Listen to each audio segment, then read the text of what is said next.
नमस्कार साथियों, स्वागत है आप सभी का बूस्टर के ऑनलाइन प्लेटफॉर्म पर। तो सभी को नमस्कार। शिवराज कुमावत, मंजू और दिनेश बेनीवाल, सभी को नमस्कार। भी सभी को नमस्कार जो भी लोग लाइव हैं। कुष्मा मीना है, सभी को नमस्कार। और बात स्टार्ट करेंगे आपके साइंस पर, जनरल साइंस की। तो पटवारी के अंदर जो जनरल साइंस है, या मैं कहूँ कि जो आपका वीडियो का भी मेंस का पेपर होता है, उसमें भी जो जनरल साइंस रहती है, जनरल साइंस में आपका टॉपिक दे रखा है, याद रखना, जो सिलेबस दे रखा है, विज्ञान के आधारभूत तत्व, दैनिक विज्ञान और उसके आधारभूत तत्व। अब दैनिक विज्ञान जब आधारभूत तत्वों की बात करते हैं तो दैनिक विज्ञान में जो कक्षा 9 और 10 की विज्ञान होती है वही आती है। कक्षा 9 और 10 में जो चीज़ें लगती हैं आपके, वही आया करती है, इसके अलावा और कुछ नहीं है। और इसके अलावा मानव शरीर, आहार और पोषण और मानव स्वास्थ्य, ये बायोलॉजी के 3 टॉपिक अलग से दे रखे हैं, याद रखिएगा। तो मैं अगर आपके सिलेबस की बात करता हूँ, पटवारी जो पेपर आपका मई में बता रहे हैं, उसके हिसाब से अगर मैं सिलेबस की बात करता हूँ तो विज्ञान के आधारभूत तत्व दैनिक विज्ञान, और दूसरा जो सिलेबस का टॉपिक इसमें दे रखा है मानव शरीर। मानव शरीर को पूरा लिखा हुआ है आपका, याद रखिएगा। और मानव शरीर के अलावा अगर हम बात करते हैं तो इसमें लिख रखा है, डलवा देंगे आरएस साइंस की पूरी पीडीएफ। आरएस वाले बच्चे इधर भी कैसे आए हुए हैं सारे आगे। आरएस की तो इसमें डाली हुई है ई बुक, जो आपका एक अलग से फोल्डर बना हुआ है उनका, क्या ई बुक का एक अलग से फोल्डर बना हुआ है, उसमें सारी है रोहित गोदारा, वहां पर सारी बातें लिखी हुई है, आरएस की सारी चीजें वहां पड़ी हुई हैं। आप सुनिए आराम से। मैं यहाँ पर आप लोगों को ये बता रहा हूँ कि आपका सिलेबस क्या है। जो भी लोग पटवारी के यहाँ बैठे हुए हैं या वीडियो के जो लोग बैठे हुए हैं, ध्यान से सुनना। मैं आप लोगों को ये बता रहा हूँ कि आपका सिलेबस क्या है, और सिलेबस के आधार पर पेपर की जब हम बात करते हैं तो क्वेश्चनों का जो लेवल होता है वो आरएस से भी टफ रहता है, याद रखना। आसान नहीं है तुम्हारा पेपर का सिलेबस के अकॉर्डिंग जो क्वेश्चनों का लेवल है, क्योंकि देखो दोनों का लेवल सेम ही है। ग्रेजुएशन लेवल पर बातें होती है तो आरएस की भी ग्रेजुएशन लेवल पर होती है, तुम्हारी भी ग्रेजुएशन लेवल पर होती है। जब ग्रेजुएशन लेवल पर होती है तो क्वेश्चनों का लेवल सेम आता है। कथन कारण के प्रश्न भी आते हैं, ध्यान सुन लेना। सत्य असत्य वाले प्रश्न भी आते हैं, मिलान कर वाले प्रश्न भी आते हैं, और कौन सा मिलान गलत है, कौन सा मिलान सही है, ऐसे प्रश्न भी, और डायरेक्ट फैक्चुअल प्रश्न भी तुम्हारे पेपर में पूछे जाते हैं। सभी प्रकार का लेवल, जो आरएस का लेवल है वो तुम्हारा सेम लेवल रहेगा। अब बात करते हैं सिलेबस की। तो पटवारी के अंदर जो सिलेबस दे रखा है वो दैनिक जीवन में विज्ञान के आधारभूत तत्व और दैनिक विज्ञान। आधारभूत तत्व जो तुम दैनिक जीवन में तुम्हारे साथ घटित होता है वो आधारभूत तत्व, और साथ साथ में यहां पर जो सिलेबस आपका दे रखा है दैनिक विज्ञान। दैनिक जीवन का जो विज्ञान है वो है दैनिक विज्ञान। मैं दैनिक विज्ञान को हमेशा ये कहता हूं कि जो कक्षा 9 और 10 में तुम्हारा टॉपिक दे रखा है वो ही तुम्हारा ये सिलेबस है। दैनिक जीवन में विज्ञान के आधारभूत तत्व और दैनिक विज्ञान, इसका मतलब यही होता है कक्षा 9 और 10 की विज्ञान। साउंड सही आ रही है, साउंड में कोई दिक्कत नहीं आ रही है। क्या नाम है आपका? कुंभाराम। ध्यान सुनना। इसके अलावा आपका सिलेबस दे रखा है मानव शरीर। पटवारियों की बात कर रहा हूं मैं। मानव शरीर, और मानव शरीर के साथ साथ आहार और पोषण, आहार व पोषण। और ये एक ऐसा टॉपिक होता है जहां से दुनिया की कोई ताकत पेपर में प्रश्न डालने से नहीं रहती है। दूसरा, मानव आहार के बाद मानव स्वास्थ्य। मानव स्वास्थ्य का मतलब होता है रोग वाला टॉपिक, सारे प्रकार के रोग इसमें आ जाते हैं। तो ये है पटवारियों का सिलेबस। अब अगर मैं बात करता हूं यहां पर वीडियो वालों की, जो मेंस में आता है, वीडियो मेंस, प्री और मेंस 2 होते हैं। हो सकता है अब की बार पैटर्न चेंज हो जाए, क्योंकि अब की बार प्री तो हो गया एक तरीके से आपका, तो आपका डायरेक्ट मेंस ही हो जाए तुम्हारा वीडियो का, जहां तक मुझे लग रहा है। क्योंकि सीईटी के अंडर में अगर मैं बात करूं यहां पर तो तुम्हारा हो चुका है एक तरीके से सीईटी वाला, ठीक है। अब देखो, अब अगर मैं यहां पर बात करता हूं तो वीडियो के पेपर में डायरेक्ट लिखा हुआ है वह विज्ञान जो तुम्हारे दैनिक जीवन में काम आती है।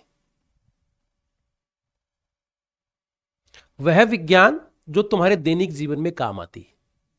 और जब दैनिक जीवन में काम आने विज्ञान बात करें हम, तो वही 9वीं और 10वीं की विज्ञान, या मैं यहां से लिख दूं 6ठी से 10वीं तक, 6 to 10, 6 to 10, ये वाली विज्ञान पूरी आ जाती है। इसमें सारे ही आ गए फिर ये तुम्हारे। तो सिलेबस लगभग सेम है। दैनिक जीवन में आधारभूत विज्ञान की जब हम बात करते हैं तो इसमें तुम्हारा केमिस्ट्री भी आता है, इसमें तुम्हारा बायोलॉजी भी आता है, उसमें तुम्हारा फिजिक्स भी आता है। जनरल 9वीं 10वीं, 6ठी से लेकर 10वीं तक का। दोनों का सिलेबस सेम है, उसमें डायरेक्ट एक लाइन लिखी पड़ी है वीडियो में, मेंस में। ऐसा विज्ञान जो दैनिक जीवन में काम आता है। इसके अलावा इलेक्ट्रॉनिक्स वाला दे रखा है, इंफॉर्मेशन टेक्नोलॉजी वाली बात कर सकता है, उपग्रह के बारे में बात कर रहा है कि उपग्रह क्या क्या होते हैं, इंफॉर्मेशन टेक्नोलॉजी की बात कर रहा है, उपग्रह की बातें कर रहे हैं। तो ये सारी बातें दे रखी है, रक्षा के बारे में बात कर रखी है, तो इसका मतलब डिफेंस टेक्नोलॉजी वाली बातें भी हो रही हैं, इंफॉर्मेशन टेक्नोलॉजी की बातें भी हो रही हैं। और इसके अलावा अगर हम बात करते हैं तुम्हारी, तो तुम्हारा उपग्रह मतलब स्पेस टेक्नोलॉजी की भी बात हो रही है।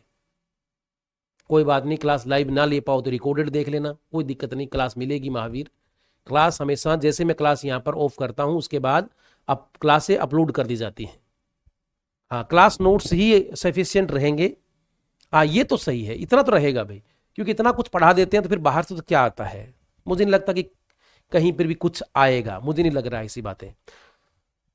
और पीछे के जो सीटी वाले पेपर तुम देख कर आए हो, जो मेरे से पहले पढ़ चुके हैं लोग पटवारी में, उन लोगों को पता होगा कि आ जाते हैं, लगभग आ जाते हैं, लगभग आ जाते हैं। अगर ढंग से हमने सिलेबस को सही तरीके से मैनेज करके पढ़ा होता है तो सब आ जाते हैं। हाँ, खुशमा में ना मैक्सिमम में आ जाते हैं ना, 80-90% पेपर आ जाता है नोट्स से। तो एक बार ढंग से पढ़ लो तो फिर उसमें बाद में बार बार पढ़ने की आवश्यकता नहीं है। ठीक है भाई, अब आगे बढ़ेंगे और सबसे पहले मैं यहां पर बात तुम्हारे लिए बायोलॉजी स्टार्ट करूंगा पहले, क्योंकि यहां पर ये जो 3 टॉपिक यहां दे रखे हैं पटवारियों के सिलेबस में, यही हमारे दैनिक जीवन में विज्ञान। सबसे पहले तो ये मानव शरीर के बारे में बातें आती है कि हमारा शरीर क्या है, उसके बारे में बात करेंगे। तो सबसे पहले हम बात स्टार्ट करेंगे बायोलॉजी पर। बायोलॉजी, जहां तुम्हें लग रहा है कि बायोलॉजी क्या है, शब्द ही खुद बता देते हैं। देखो, शब्दों को तोड़ना सीख लो, जीवन के आधे दुख दूर हो जाते हैं। शब्दों को तोड़ना, शब्दों के साथ खेलना शुरू करो तो तुम्हारे आधे दुख दूर वहीं हो जाएंगे। ये जो शब्द बायो और लॉजी, बायो का मतलब बायोज और बायोज का मतलब होता है जीवन, और लॉजी शब्द बना होता है लोगोस से, और लोगोस का मतलब होता है अध्ययन। यानी जहां जहां जीवन है, जिन जिन में जीवन है, उसका अध्ययन क्या कहलाता है? बायोलॉजी। अब जीवन किसमें है? दोबारा नोट्स बनाने की कोई आवश्यकता नहीं है, कोई भी आवश्यकता दोबारा नोट्स बनाने की नहीं। जिन लोगों को पहले नोट्स बना रखे हैं वो बहुत बढ़िया है, रिपीट करते चलो, कोई दिक्कत नहीं होगी। हाँ, तो आ जाता है पर्सन सुमन, मैं फिर वेट कर रहा हूं। जितना मैं पढ़ा दूंगा उतना पढ़ लेना। 1-2% अगर बाहर से आएंगे तो उसको तो दुनिया की कोई ताकत ही नहीं करके आएगी, बाकी मोस्टली पेपर में आ जाते हैं। यहां पर लोग मेरे नोट्स से लगभग पर्सन आते हैं, याद रखिएगा 80-90% पेपर में पर्सन मिलेगा आपको। ठीक है ना? तो कहीं भी घबराने की आवश्यकता नहीं है, चाहे एलडीसी वाले या जो भी हम पहले पढ़ चुके हैं, सारे पर्सन आ जाते हैं जब। लेकिन मेरे नोट्स को ढंग से पढ़ लेना बस। पर्सन यहीं से आते हैं, कहीं और से नहीं, याद रखिएगा। और मुझे यूट्यूब पर जाकर इसे नाचने गाने की आदत तो है नहीं, पर्सन आ जाएंगे, ये ध्यान रख लेना, जितना पढ़ाऊंगा उतना। बायोलॉजी स्टार्ट कर रहे हैं। बायोलॉजी में 2 शब्द है, बायोज और लोगोस। ये बायोज है, ये शब्द बायोज होता है, और ये लॉजी शब्द बना होता है लोगोस से। लॉजी शब्द बना होता है लोगोस से। बायोज का मतलब होता है लाइफ, मतलब जिसमें जीवन हो, और लोगोस का मतलब होता है अध्ययन। विज्ञान की वह शाखा जिसमें जीवन होता है उसका अध्ययन करें तो उसे हम बायोलॉजी कहते हैं, बायोलॉजी कहते हैं। अगर मैं बात करूं यहां जीवन की, तो जीवन 2 लोगों में होता है। एक होता है पादपों में जीवन, पादपों में भी जीवन होता है, और एक होता है जंतुओं में जीवन। पादपों में और जंतुओं दोनों में जीवन होता है। और मैं पादपों की बात करता हूं तो जीवन का मतलब यह होता है कि ये वृद्धि करते हैं, सांस लेते हैं, वृद्धि करते हैं, सांस लेते हैं, भोजन बनाते हैं, सब कुछ करते हैं, तो जीवन है। इनमें भी, जंतुओं में भी जीवन है, ये भी वृद्धि करते हैं, सांस लेते हैं, भोजन करते हैं, देखते हैं, सुनते हैं, सब कुछ करते हैं। इन दोनों में बेसिकली अंतर यही होता है कि इनमें दर्द होता है और इनको दर्द नहीं होता है। पादपों में दर्द नहीं होता और इनमें सिर्फ दर्द होता है। जंतु में दर्द की अनुभूति होती है और यहां दर्द होता नहीं। बस इतना अंतर है बेसिकली, बाकी दोनों में कोई अंतर नहीं, बाकी दोनों में जीवन है। बिल्कुल देख सकते हो महावीर चौधरी, कोई दिक्कत नहीं है। हम लाइव क्लास ना ले पाए तो बाद में भी देख सकते हो, कोई दिक्कत वाली बात नहीं है। क्लियर है बात? तो लेकिन जो लोग मेरे से पहले पढ़ चुके हैं उन लोगों को पता है कि मैं पढ़ाता हूं तो मेरे नोट्स ढंग से बना लेना और वो पढ़ लेना। 2-3 बार 4 बार इसको घोटा लगा दो और उसके बाद पेपर में पर्सन बाहर नहीं जाएंगे। पढ़ लेना यहां से। तो देखो भाई, जिसमें जीवन होता है, जीवन किसमें? पादपों में और जंतुओं में, दोनों में जीवन है। जीवन का मतलब क्या? वृद्धि करते हैं, गति करते हैं, भोजन बनाते हैं, ये अपने आप खुद बना लेते हैं। ये जंतु भोजन के लिए इन लोगों पर निर्भर रहते हैं। इसके अलावा देख सकते हैं जंतु, छू सकते हैं, सूंघ सकते हैं, ये चीजें भी होती है, याद रखिएगा। पादपों में छूने की वाली घटना होती है। ये छूते हैं तो इनको महसूस होता है कि छू रहा है कोई तुम लोगों को। पादपों को भी महसूस होता है ये बात, लेकिन पादप देख नहीं सकते, पादप सुन नहीं सकते, पादपों में दर्द नहीं होता, इनमें दर्द की अनुभूति होती है। बस बेसिकली यही अंतर है। दोनों में जनन की प्रक्रिया होती है, दोनों अपने समान बच्चे पैदा करते हैं। पेड़ पौधे अपने समान बच्चे पैदा करते हैं, जंतु अपने समान बच्चे पैदा करते हैं। बस यही दोनों में बेसिकली अंतर है। समझ में आ गई बात? तो याद रखिएगा, याद रखिएगा, मैं फिर रिपीट कर रहा हूं तुम्हारे लिए। विज्ञान की वह शाखा जिसमें जीवों का अध्ययन किया जाता है।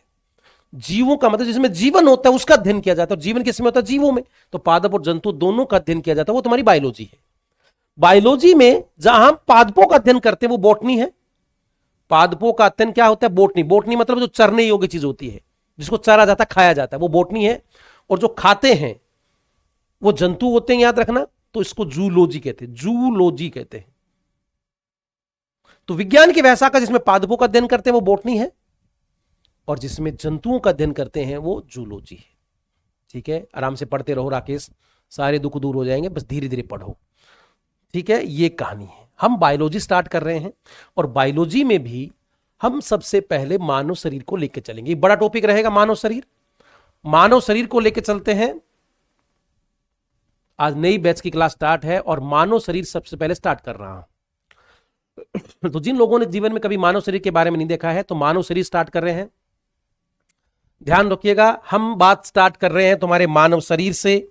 तो टाइटल डाल लो मानव शरीर, ह्यूमन बॉडी। ये हम स्टार्ट कर रहे हैं, मानव शरीर हम स्टार्ट कर रहे हैं, याद रखिएगा। तो मानव शरीर को हम स्टार्ट कर रहे हैं सबसे पहले। और जब मैं मानव शरीर की बात करता हूं तो मानव शरीर में हम बातें स्टार्ट करेंगे। सबसे पहले तुम्हारी कोशिका क्या होती है? मानव शरीर। जब मानव शरीर की हम बात करते हैं तो मानव शरीर की सबसे छोटी इकाई जो होती है वो कोशिका होती है। कोशिका, समान प्रकार की कोशिकाएं जो होती है वो आपस में मिलकर क्या बनाती हैं? समान प्रकार की कोशिकाएं आपस में मिलकर उत्तक बनाती हैं, टिश्यू बनाती हैं। तो मानव शरीर में कोशिका होती है, फिर तुम्हारे पास टिश्यू होते, उत्तक होते हैं।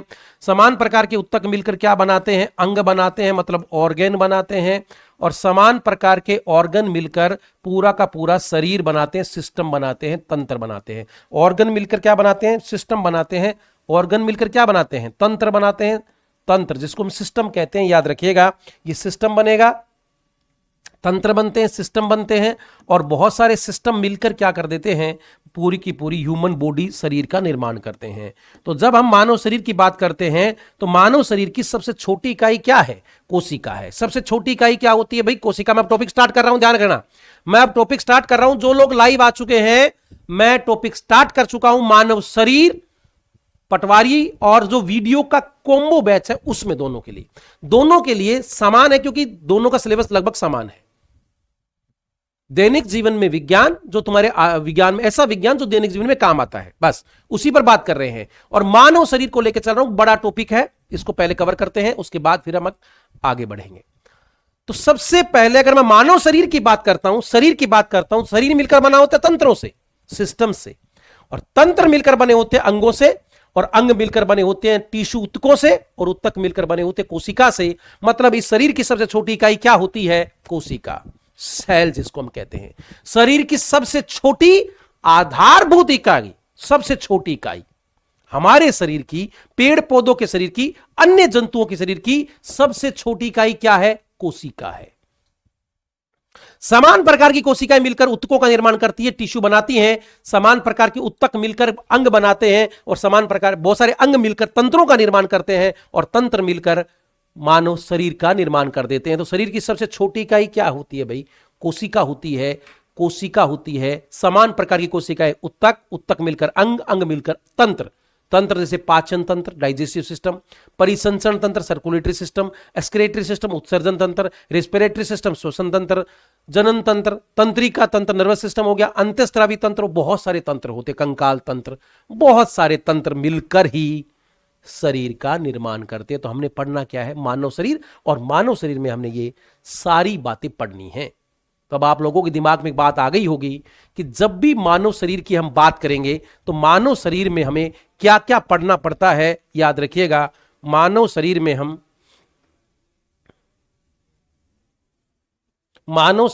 याद रखिएगा, मानव शरीर में हम बात करेंगे कोशिका की, फिर हम बात करेंगे ऊतकों की, फिर हम बात करेंगे अंग और तंत्र, ये दोनों साथ में पढ़ लेंगे और पूरी बॉडी तुम्हारी कवर हो जाएगी। तो क्या आपके दिमाग में एक बात क्लियर हो गई कि मानव शरीर में हमने पढ़ना क्या है? क्या आपके दिमाग में एक बात क्लियर हो गई है कि हमने पढ़ना क्या मानव शरीर में?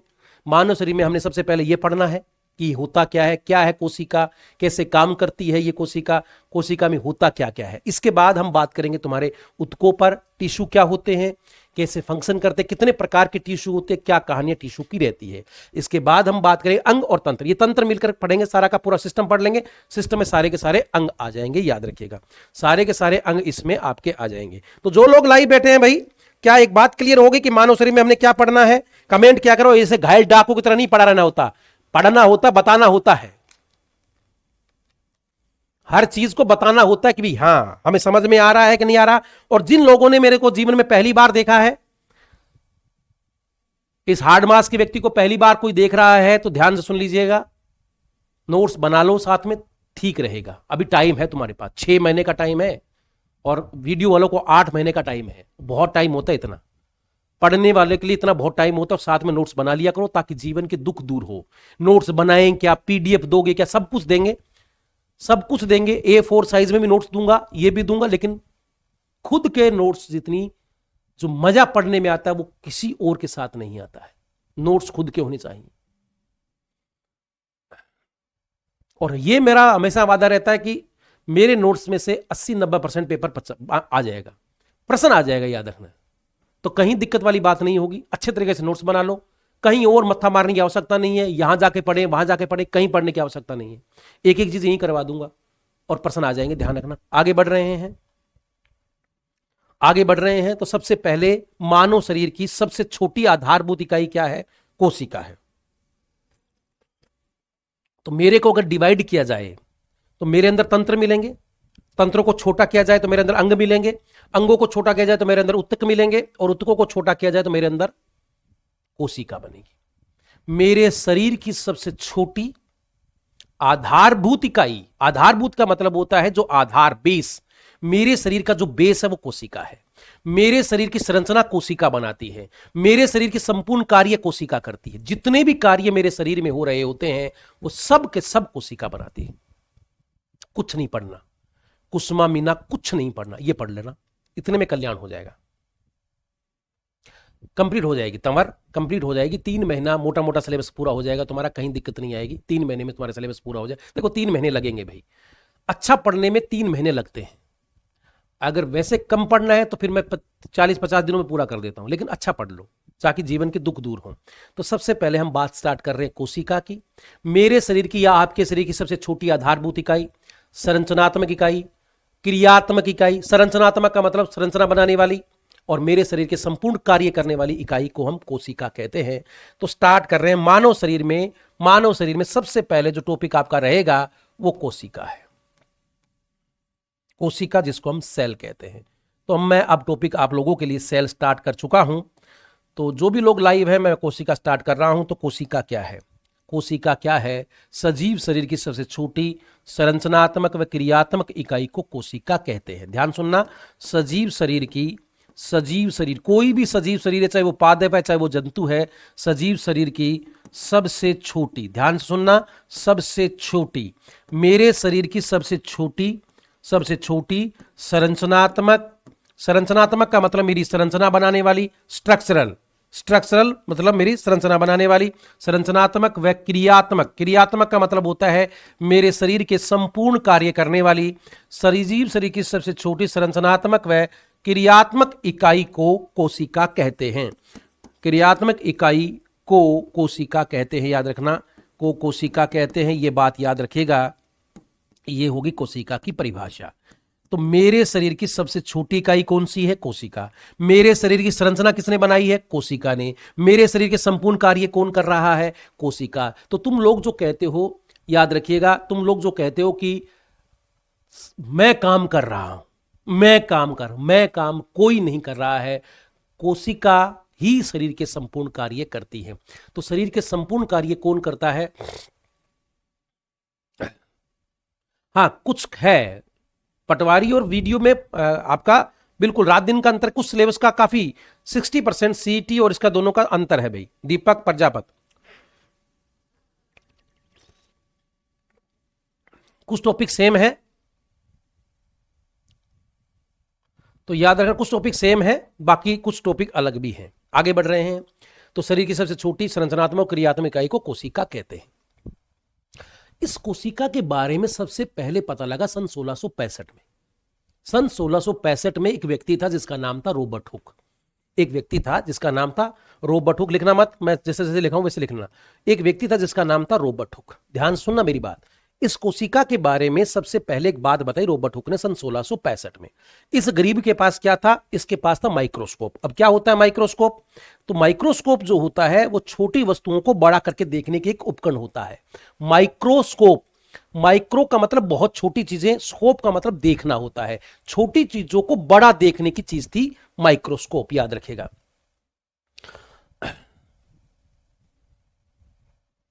ठीक है भाई। अब सुनो, रॉबर्ट हुक जो थे, इन्होंने माइक्रोस्कोप था इनके पास, और इस माइक्रोस्कोप के द्वारा इस रॉबर्ट हुक को एक पादप आता है जिसका नाम क्वार्कस सुबेर होता है। एक पादप था जिसका नाम क्या था? एक पादप था इसके पास, एक पादप जिसका नाम था क्वार्कस सुबेर। क्वार्कस सुबेर। तो तुम लोगों ने कभी जो ढक्कन देखे ना, बोतलों के जो ढक्कन आते हैं, बोतलों के जो ढक्कन होते हैं, वो बोतलों के ढक्कन इसी के बने होते हैं, इस क्वार्कस सुबेर के बने होते हैं। ध्यान सुनना मैं क्या बोल रहा हूं। जितनी भी तुम्हारी बोतलें आती है, दवाइयों की बोतलें या जो भी बोतलें आती हैं, इनके जो ढक्कन होते हैं ना, ढक्कन, वो ढक्कन किसके बने होते हैं? इस पादप के बने होते हैं, क्वार्कस सुबेर के। इस पादप की ढक्कन इससे बनाए जाते हैं, इस पादप से। ठीक है भाई। अब सुनो, इस क्वार्कस सुबेर की जो छाल होती है, छाल तो जानते हो तुम लोग, छाल पौधे के तने के चारों ओर का जो आवरण होता है, छाल जिसको कॉर्क सेल, कॉर्क कहते हैं, कॉर्क। ये कॉर्क छाल को इस माइक्रोस्कोप के नीचे रखा। किसने रखा? रॉबर्ट हुक ने। रॉबर्ट हुक वो व्यक्ति था, सन 1665 में इसके पास एक माइक्रोस्कोप नाम की संरचना थी। इस माइक्रोस्कोप के नीचे उसने इस पादप का नाम है क्वार्कस सुबेर, इस क्वार्कस सुबेर पादप की छाल को रखा। किसने रखा? रॉबर्ट हुक ने। और जब रखा तो इस प्रकार से कुछ चेंबर नजर आए, जैसे मधुमक्खी के छत्ते में होते, ऐसे हेक्सागोनल, ऐसे करके कुछ चेंबर से नजर आते हैं। किसको नजर आ रहे हैं? ये नजर आ रहे हैं तुम्हारे कौन सा व्यक्ति है जिसको ये नजर आ रहे हैं? इसका नाम है रॉबर्ट हुक। ये रॉबर्ट हुक को इस प्रकार से नजर आते हैं।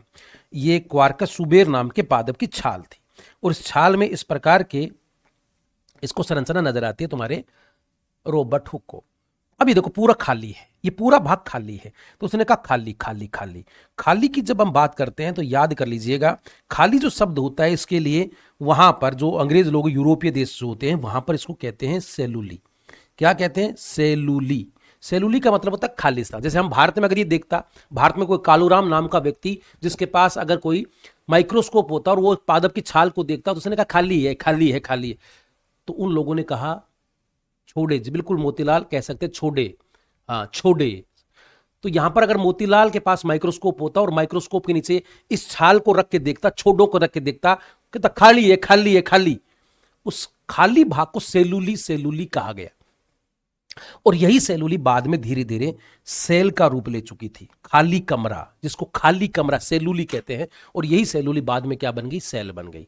तो यहीं से सेल की खोज होती है। तो बताइएगा भाई, कोशिका की खोज किसने की? रॉबर्ट हुक ने की। कोशिका की खोज किसने की? रॉबर्ट हुक ने की। पहली बात याद हो गई। दूसरी बात, किस पादप में की? क्वार्कस सुबेर। कौन से भाग को देखा? उस छाल को देखा, और उसे क्या नजर आया? कुछ भी नहीं, खाली भाग नजर आया। लेकिन नजर तो आया। क्या नजर आया? ऐसे आउटर लाइनें नजर आई। ये जो तुम्हारे सामने आउटर लाइनें दिख रही है ना, ये वाली भाग, ये वाला भाग नजर आया। और ये होता है पौधे का सबसे बाहर का भाग, जिसको हम कहते हैं, ये जो सेल थी ये बाद में सेल कहलाई, इस सेल के चारों ओर का आवरण क्या कहलाया? सेल की वॉल कहलाई। सेल की वॉल, इस सेल इस खाली चीज की बॉर्डर नजर आई, उसके चारों ओर की दीवार नजर आई, इसी को बोला गया सेल वॉल, इसी को बोला गया सेल वॉल। तो ये खोज की थी सबसे पहले रॉबर्ट हुक ने। क्वार्कस सुबेर पादप की छाल को माइक्रोस्कोप के नीचे रख के देखा तो उसे उस छाल में बिल्कुल खाली स्थान नजर आया, जिस प्रकार मधुमक्खी के छत्ते में होता है।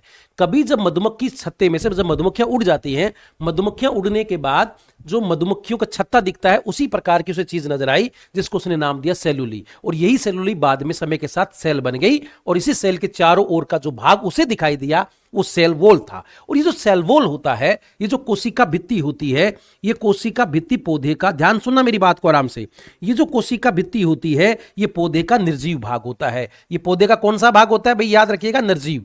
तो ये पौधे का निर्जीव भाग होता है, मृत भाग होता है। ये निर्जीव या फिर ये मृत भाग होता है। तो सबसे पहले कोशिका की खोज किसने की? रॉबर्ट हुक ने। कब की? सन 1665 ईस्वी में। क्या, कौन से पौधे में की? क्वार्कस सुबेर। कौन सा भाग? तो भाग था पौधे की छाल, ठीक है। कोरक कोशिकाओं को देखा। अब उसको कोशिका को देखा तो उसे क्या दिखाई दिया? खाली स्थान। उसको क्या नाम दिया? सेलुली। बाद में सेलुली क्या बन गई? सेल। सेल के चारों ओर उसे दिखाई वास्तविकता में क्या दिया था? उसकी बॉर्डर दिखाई दी थी, जिसको सेल वॉल का। सेल वॉल पौधे का कैसा भाग होता है? तो सेल वॉल पौधे का निर्जीव या मृत भाग होता है। तो यहां से 4-5 बातें आती हैं। कोशिका की खोज किसने की? रॉबर्ट हुक ने। सबसे पहले जो कोशिका खोजी वो कैसी कोशिका थी? निर्जीव या मृत कोशिका। निर्जीव या मृत कोशिका। तो सबसे पहले निर्जीव या मृत कोशिका की खोज किसने की? रॉबर्ट हुक ने।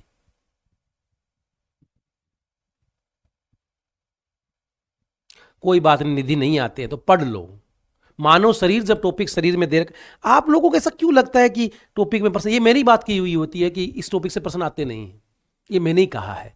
चूंकि पटवारियों तुम्हारे सिलेबस में मानव शरीर दे रखा है, और जब मानव शरीर दे रखा है तो मानव शरीर में सबसे पहले कोशिका ही पढ़ाया जाता है। निधि शर्मा, प्रश्न आते नहीं है लेकिन आ गया तो क्या कर लेंगे? मौत और क्वेश्चन का कोई भरोसा होता नहीं है, इसलिए पढ़ लेना चाहिए, ठीक है। बूनी के टाइम आकर तुम इस प्रकार की बातें करते हो। मास्टर ने आज ही क्लास स्टार्ट की है पटवारियों की, और आगे प्रश्न आता ही नहीं है। नहीं आता, मुझे पता है नहीं आता, लेकिन आ गया तो क्या करेंगे? बात यह है, चूंकि मानव शरीर दे रखा है और मानव शरीर में कोशिका पढ़ना बहुत जरूरी होता है, ठीक है भाई, इसलिए पढ़ लो। पहला दिन है, घोचाबाजी ना करें मास्टर के साथ किसी भी प्रकार की। मैं बहुत प्रेम से पढ़ाने वाला आदमी और बहुत अच्छा पढ़ा देता हूं, प्रश्न आ जाते हैं। इसलिए देखो, कई बार ऐसे टॉपिक होते हैं जहां से प्रश्न अब नहीं पूछे जाते हैं, क्योंकि कोशिका बहुत पुराना टॉपिक हो गया, बहुत जी भरकर प्रश्न पूछे गए। लेकिन मान लो कि कोई एग्जामिनर ऐसा आ गया जिसको लगे कि यार कोशिका से प्रश्न दे देते, मानव शरीर दिया हुआ है तो 1-2 प्रश्न कोशिका से डाल देते, तो डाल दिया तो फिर तुम मामला गड़बड़ हो जाएगा। इसलिए पढ़ लो, ठीक है, याद रखिएगा। हाँ, पुराने स्टूडेंट हैं तो पुराने स्टूडेंट, आपको कोशिका टॉपिक पढ़ाया गया कि मुझे बताओ निधि?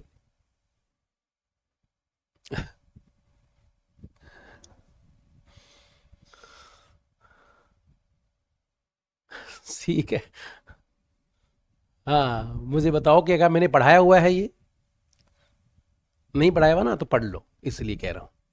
फिर वही भोजन स्टार्ट करता तो कहते गुरुजी हमारा पढ़ा हुआ है, फलाना ठिकाना, कुछ प्रकार की बातें करते हैं, पढ़ लो। तो याद रखना, 5-6 बातें बता रहा हूं रॉबर्ट हुक के लिए। अब देखो, ये बातें आपको सामने लग गई, अब मैं आगे बढ़ रहा हूं। देखो, रॉबर्ट हुक के लिए, इस गरीब के लिए 5-7 बातें श्रद्धांजलि के रूप में देते हैं रॉबर्ट हुक को। देखो, 5-7 बातें इसके लिए करते हैं रॉबर्ट हुक के लिए। इसने क्या किया, इस गरीब आदमी ने क्या किया? देखो, इसने कोशिका की खोज की। कोशिका की खोज, तो अगर आपसे पूछे कि कोशिका की खोज किसने की? रॉबर्ट हुक ने। इसने जो कोशिका खोजी थी वो कैसी कोशिका थी? तो वो मृत कोशिका, मृत या निर्जीव कोशिका की खोज की। मृत या निर्जीव कोशिका की खोज। निर्जीव कोशिका की खोज किसने की? तो रॉबर्ट हुक ने कोशिका की खोज की, ठीक है भाई। अच्छा, और क्या किया इसने? कोशिका भित्ति की भी खोज की। कोशिका भित्ति, सेल वॉल की खोज की, कोशिका भित्ति की खोज की। कोशिका भित्ति की इसने खोज की। किसने की कोशिका भित्ति खोज? रॉबर्ट हुक ने की। कोशिका की खोज कब की? 1665 में। सन 1665 में इसकी खोज की गई थी। तो ये कहानी है। याद हो गया बात। रॉबर्ट हुक कोशिका की खोज करने वाला व्यक्ति है। मृत या निर्जीव कोशिका की खोज किसने की? रॉबर्ट हुक ने की। कोशिका भित्ति की खोज किसने की? रॉबर्ट हुक ने की। कब की? सन 1665 ईस्वी में की थी, याद रखिएगा। क्लियर है बात? लिखना कब है, लिखना कब है, ये भी मैं बताऊंगा आपको कब लिखना है। वो बात आ गई। ये चीजें लिखनी हो तो लिख लियो, दिक्कत कहां है। ये बातें यहां बॉक्स बनाकर इस प्रकार से जीवन में कुछ सीखो, जीवन में कुछ सीखो तुम लोग कि भी कैसे क्या किया जाता है। कुछ सीख लेना चाहिए हमें, हमें कुछ सीख लेना चाहिए कि भी हमें क्या क्या लिखना होता है। ये बातें बॉक्स में लिखी जाती है ऐसे करके, भाई ये समझाई हुई चीज आपको बॉक्स में ऐसे रखनी होती है। कितना शानदार आया चीज देखो। अब इसके बाद क्या करना होता है कि फिर हमें रॉबर्ट हुक के लिए 5 बातें श्रद्धांजलि के रूप में लिखनी होती है। ऐसे लिखना होता है इनको। ठीक है, कविता कुमारी कह रही हैं मैं आपसे कोचिंग में पढ़ी हुई है। कौन सी कोचिंग में पढ़ी हुई है कविता? कोशिका की खोज रॉबर्ट हुक ने की, याद हो गया। अच्छा, मृत निर्जीव कोशिका की खोज किसने की? रॉबर्ट हुक ने। कोशिका भित्ति की खोज किसने की? Robert Hooke. ये गरीब आदमी ने, सब ने खोज कर ली। अब आगे बढ़ते देखो। अब इन्हें क्या कहते हैं? Father of cytology. इन्हें क्या कहते हैं? Father of cytology. Father of cytology किसे कहा जाता है? Father of cytology. तो फादर ऑफ साइटोलॉजी किसे कहा जाता है? तो father of cytology Robert Hooke को कहा जाता है। Father of cytology. अब ये साइटोलॉजी क्या है देखना। साइटोलॉजी क्या होता है? देखो भाई, साइटोलॉजी, ये जो साइटोलॉजी होती है ये होता है विज्ञान, कोशिका विज्ञान की वह शाखा, ध्यान से सुनना, विज्ञान की वह शाखा, विज्ञान की वह शाखा, साइंस की वह ब्रांच, विज्ञान की वह शाखा जिसमें कोशिका का अध्ययन करते हैं। वह शाखा जिसमें कोशिका का अध्ययन करते हैं, जिसमें कोशिका का अध्ययन करते हैं। तो कोशिका का जहां अध्ययन किया जाता है, कोशिका का अध्ययन करते हैं। विज्ञान की वह शाखा जिसमें कोशिका का अध्ययन करते हैं, ये तुम्हारी क्या कहलाती है? ये तुम्हारी साइटोलॉजी कहलाती है। तो अगर आपसे कोई पूछे कि बताओ भाई क्या बताएं कि साइटोलॉजी क्या है, तो साइटोलॉजी जो है वो याद रख लीजिएगा, विज्ञान की वह शाखा है जिसमें कोशिका का अध्ययन करते हैं। तो कोशिका का अध्ययन विज्ञान की जिस शाखा में किया जाता है उसे हम क्या कहते हैं? साइटोलॉजी कहते हैं। तो याद हो गया। फादर ऑफ साइटोलॉजी कौन है? तो फादर ऑफ साइटोलॉजी तुम्हारे रॉबर्ट हुक है। कोशिका भित्ति की खोज किसने की? रॉबर्ट हुक ने की। निर्जीव या मृत कोशिका की खोज किसने की? रॉबर्ट हुक ने। मृत या निर्जीव कैसे? क्योंकि छाल, ये जो छाल होता है ये पौधे का मृत भाग होता है। छाल भी पौधे का कैसा भाग है भाई? तो ये मृत भाग होता है, पौधे का मृत भाग है। पौधे का ये मृत भाग है। पौधे का कैसा भाग है? मृत भाग होता है। और वास्तव में दिखाया क्या था? Cell wall. और सेल वॉल पौधे का कैसा भाग होता है? तो ये निर्जीव या मृत भाग होते हैं। इसलिए कोशिका की खोज करने का जो सबसे पहले श्रेय दिया जाता है वो रॉबर्ट हुक को दिया जाता है। सन 1665 में माइक्रोस्कोप था, पादप क्वार्कस सुबेर की छाल को देखा। छाल को देखा तो उसने क्या दिखाई दिया? ये तुम्हारे सामने लिखा हुआ है, ये खाली भाग दिखाई दिया जिसको सेलुली कहा। और ये सेलुली समय के साथ साथ क्या बन गई? सेल। क्या इतनी बात तुम्हें याद हो गई है? इलियास कह रहे हैं कि हेलो सर, विज्ञान के सामान्य आधारभूत तत्व और दैनिक विज्ञान में क्या क्या आता है, इस सिलेबस बताओ सर। तो इलियास मुझे एक बात बताना, क्या मैंने जब क्लास स्टार्ट की थी तो क्या शुरुआत में तुमने मेरी पहली पहली लाइन को सुना था, या अभी आकर यहां इस प्रकार की बातें कर रहे हो? मुझे एक बात बताना इलियास, मैंने जब क्लास स्टार्ट किया तब आए थे कि अभी बीच में आए हो? कमेंट करके मुझे बताइएगा। हाँ, साइटोलॉजी होता है कोशिका विज्ञान। साइटोलॉजी को कोशिका विज्ञान कहते हैं। इतनी गरीबी मत दिखाओ शिल्पा। शिल्पा नाम है आपका क्या? जस्ट अभी, तो फिर क्यों बताऊं मैं तुम्हें? हैं भाई, जब आपकी 11 बजे क्लास स्टार्ट हो गई थी तो आप कहां थे? पहली बात तो ये। अगर ये क्लास ऑफलाइन होती तो फिर मैं अभी बताता आपको, मैं बताने की ताकत रखता हूं। मैंने आपको जब मैंने क्लास स्टार्ट की थी तो मैंने आपको बता दिया था विज्ञान के आधारभूत तत्व और दैनिक विज्ञान का मतलब है कक्षा 9 और 10 की विज्ञान, और कोई विज्ञान नहीं। कक्षा 9 और 10 में जो भी तुम्हारे लेसन लगते हैं वो पढ़ने हैं हमने, बस एक एक करके वो लेसन पढ़ेंगे। मैं 9वीं और 10वीं पढ़ाऊंगा तुम्हें, 9वीं और 10वीं की बातें करेंगे हम। ये बात मैं पहले ही क्लियर कर चुका हूं कि दैनिक विज्ञान या विज्ञान के आधारभूत तत्व वही हैं जो कक्षा 6 से लेकर 10वीं तक के हैं। ठीक है, इसलिए क्लास रेगुलर लगाओ। मुझे पता है कि तुम्हारे दुख दर्द कहां आते हैं, मैं सारे दुख दर्द को दूर कर चला जाता हूं। केमिस्ट्री के टॉपिक 9वीं कक्षा में लगते हैं कि शिवराज कुमावत? कक्षा 9 में क्या केमिस्ट्री के टॉपिक लगते हैं? अगर लगते हैं तो है। जैसे 9th की बात करते हैं तो तत्व यौगिक मिश्रण है, तत्व यौगिक मिश्रण है, मिश्रण की पृथक्करण की विधियां हैं, परमाणु हैं, थोड़ी बहुत बातें आपकी मेन बेसिक सी बातें चलती हैं। अणुसूत्र, अणुसूत्र क्या होते हैं, संरचना सूत्र क्या होते हैं, ये सारी बातें हैं उसमें। केमिस्ट्री में भी है, 10वीं में आ जाओ तो धातु धातु है, कार्बन है, अम्ल क्षार है, ये सारे प्रश्न पे टॉपिक आ जाते हैं उसमें। और इसके बाद फिजिक्स के भी टॉपिक आते हैं, गुरुत्वाकर्षण बल है, गुरुत्वाकर्षण का कार्य, ऊर्जा शक्ति का टॉपिक है, विद्युत धारा का टॉपिक है, प्रकाश का टॉपिक है, दृष्टि दोष वाला टॉपिक है, ये भी प्रश्न अब आपके ऊष्मा का टॉपिक है। ये सारे टॉपिक फिजिक्स के आगे। बायोलॉजी में बात करो तो मानव शरीर पूरा दे रखा है, हालांकि थोड़ी थोड़ी बातें दे रखी है, लेकिन मानव शरीर पूरा दे रखा है, और कोशिका का टॉपिक दे रखा है, थोड़ी बहुत पादपों की बातें दे रखी हैं। तो अब ये तुम्हारे दिमाग में इस प्रकार की बातें आ कहां से जाती हैं? या तो मुझे लग रहा है कि आपका मानसिक विकास अभी इतना हुआ नहीं है कि आप चीजों को समझ ही नहीं पा रहे हो। जब मैंने आप लोगों को यह कह दिया था कि साइंस की जो बात करेंगे, 9वीं और 10वीं की विज्ञान पढ़ाने वाला हूं। दूसरी बात, अब ये गंदा फिर एक उल्टी वाला प्रश्न आया है, या क्यों इतनी भयंकर उल्टियां कर रहे हो तुम लोग राजेंद्र कुमार? फिर कहोगे गुरुजी को गुस्सा आता है, सर कितने दिनों में साइंस कंप्लीट हो जाएगी? साइंस की कोई सीमा नहीं होती है, कोई सीमा नहीं। लेकिन फिर मैं कह रहा हूं 3 महीने कम से कम पढ़ो, मेरे साथ जुड़े रहो, तो मैं तुम्हारे सारे टॉपिक क्लियर करवा दूंगा जहां से तुम्हारा पेपर में प्रश्न फंस जाएगा। अब ये बीच बीच में आकर उल्टियां कर रहे हैं यहां पर। पहले जब मैंने 11:05 पे क्लास स्टार्ट की वहां कोई नहीं था, अब आगे बीच बीच में घोचाबाजी हो रही है। मैं सारी बातें करवा के आ चुका हूं। पहली क्लास है आज, और पहली क्लास में आके कहते हैं कि सिलेबस का पूरा हो जाएगा। ऐसे लोगों का कभी सिलेबस होता ही नहीं है, कभी भी ऐसे लोगों का सिलेक्शन नहीं होता जो डर के पढ़ते हैं, जो डर के पढ़ते हैं।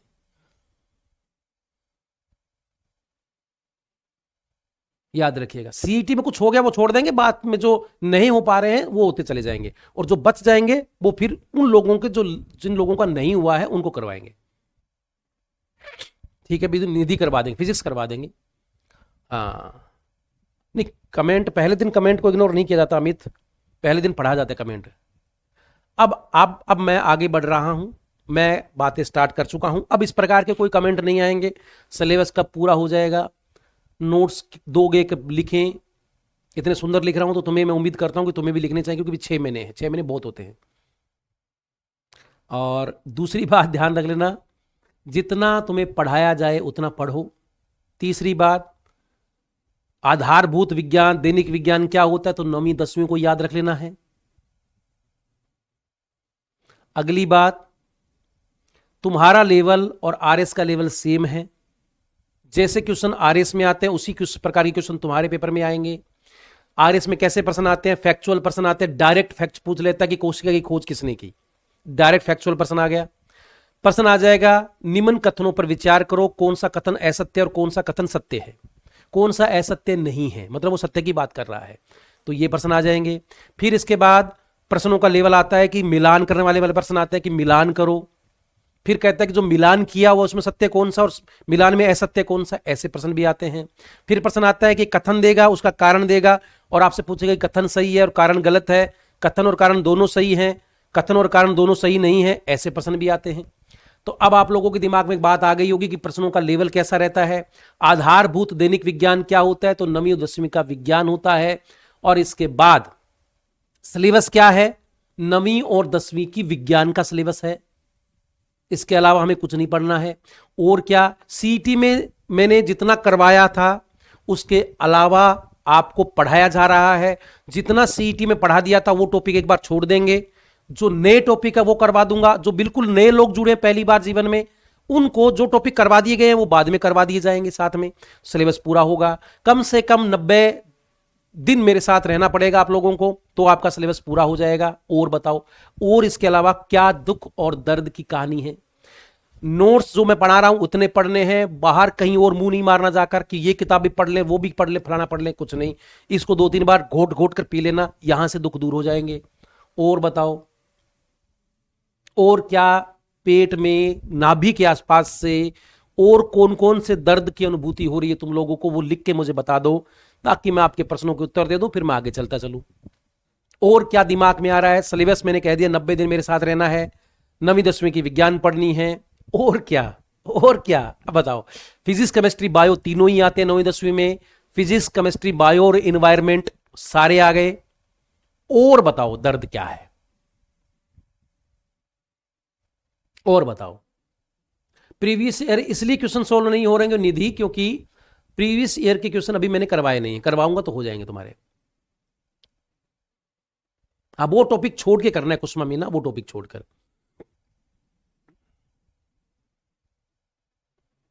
ठीक है। जिन लोगों को लगता है कि हमने बीएससी कर रखा है, अभी नहीं, अभी जीवन में वो दुख तो आपने देखा नहीं। बीएससी में अलग कहानियां होती है भाई, यहां अलग कहानी। टेक्नोलॉजी भी करवाऊंगा, मैंने कहा इन्फॉर्मेशन टेक्नोलॉजी और स्पेस टेक्नोलॉजी, थोड़ी बहुत बातें डिफेंस में भी करेंगे, उन पर भी करेंगे, बिल्कुल कराऊंगा मैं, कोई दिक्कत वाली बात नहीं है। और बताओ।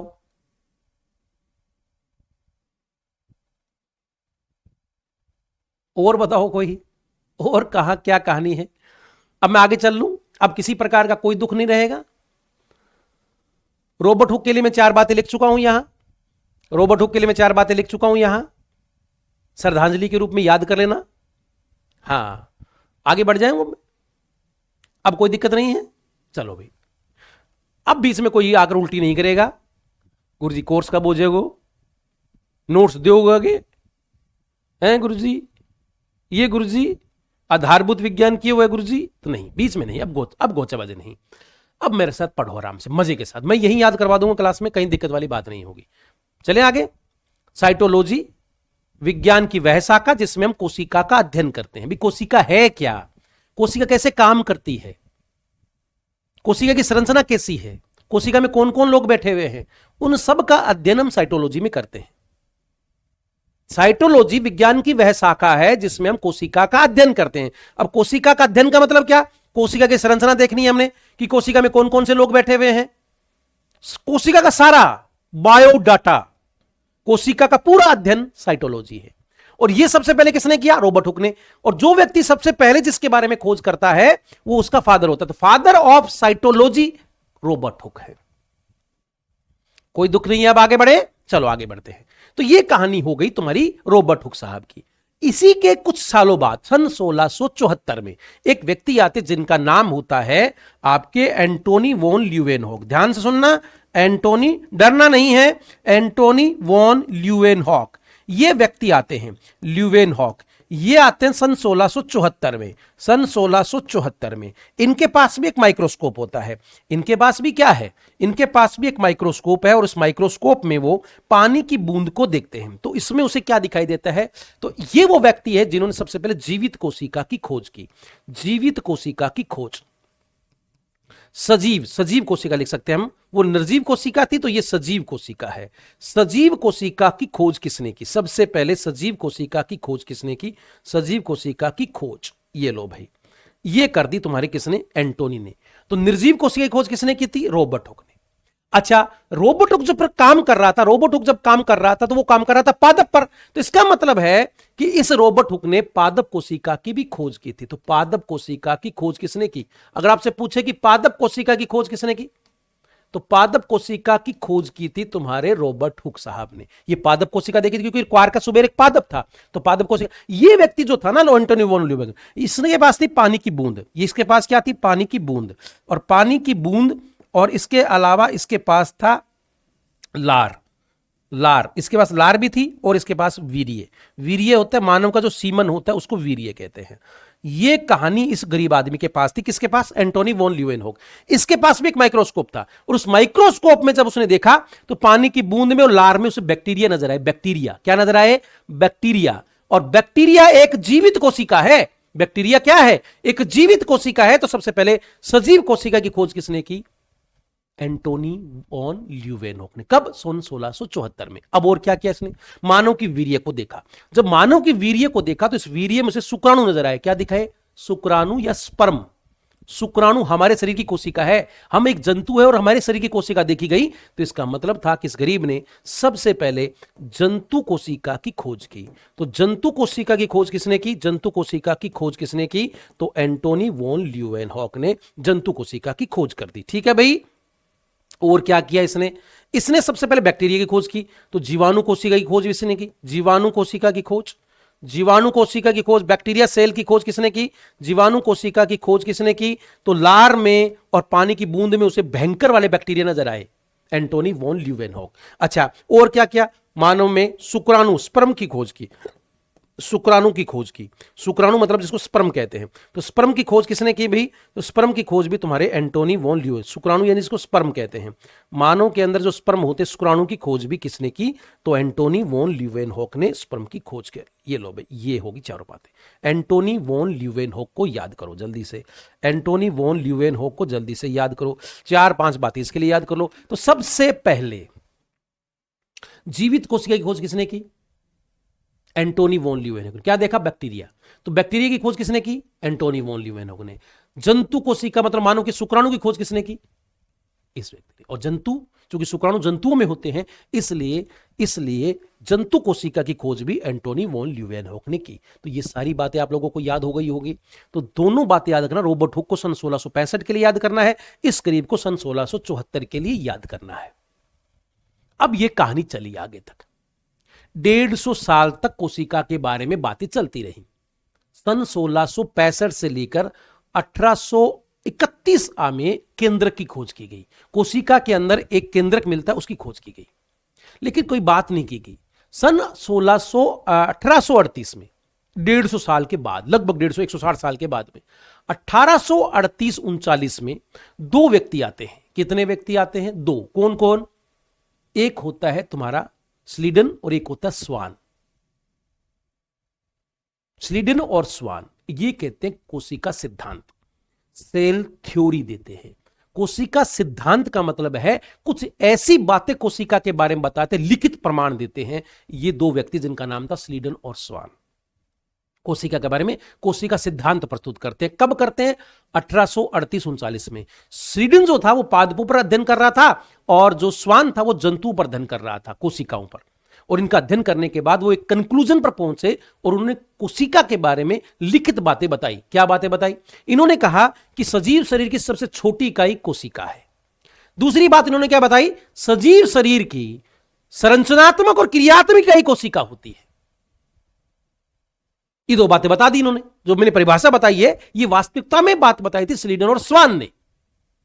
जो परिभाषा कोशिका के मैंने लिखी थी, वो वास्तविकता में देने वाले कौन थे, स्लीडन और स्वान। उनको कोशिका सिद्धांत कहते हैं, सेल की थ्योरी कहते हैं कि भाई इन्होंने बताया। इसके कुछ सालों के बाद में 2 व्यक्ति और आते हैं, नेगली और विर्चोव। नेगली और विर्चोव, नेगली और विर्चोव कहते हैं कि भाई सजीव शरीर की सबसे छोटी इकाई कोशिका है, बिल्कुल ठीक बात। सजीवों के शरीर की संरचनात्मक और क्रियात्मक इकाई भी कोशिका, ये भी ठीक बात है। इन्होंने 2 बातें और बताई। क्या, इन्होंने कहा नई कोशिकाओं से, नई जो कोशिकाएं बनती है, नई कोशिकाएं पुरानी कोशिकाओं से बनती है। नई कोशिकाओं की उत्पत्ति पुरानी कोशिकाओं से होती है। और चौथी बात उन्होंने बताई, सजीव शरीर की प्रत्येक कोशिका में उस जीव के सारे आनुवांशिक लक्षण पाए जाते हैं। ये 4 बातें जहां लागू होती हैं उसी को कोशिका सिद्धांत कहते हैं। तो कोशिका सिद्धांत पर बढ़ रहे हैं, तो यहां तक आप लोगों को हल्की फुल्की बातें समझ में आने लगी होगी कि क्या पढ़ना चाहते हैं। तो अब हम बात करते हैं कोशिका सिद्धांत की। किसकी बात कर रहे हैं भाई, कोशिका सिद्धांत। और कोशिका सिद्धांत को हम सेल थ्योरी कहते हैं, सेल थ्योरी, सेल थ्योरी।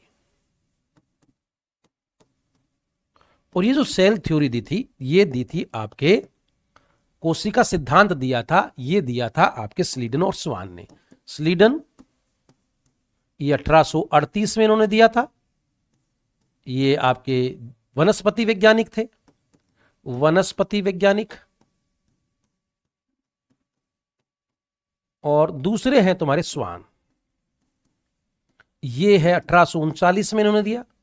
और ये है जंतु वैज्ञानिक,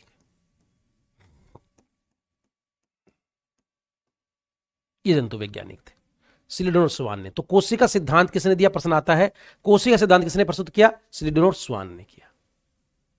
ठीक है भाई। अब देखो, इस सिद्धांत के अनुसार, इस सिद्धांत के अनुसार, इस सिद्धांत के अनुसार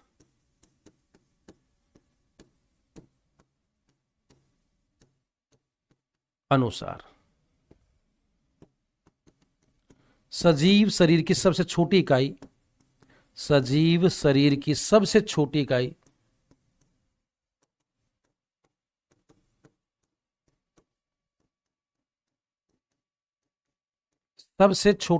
कोशिका है।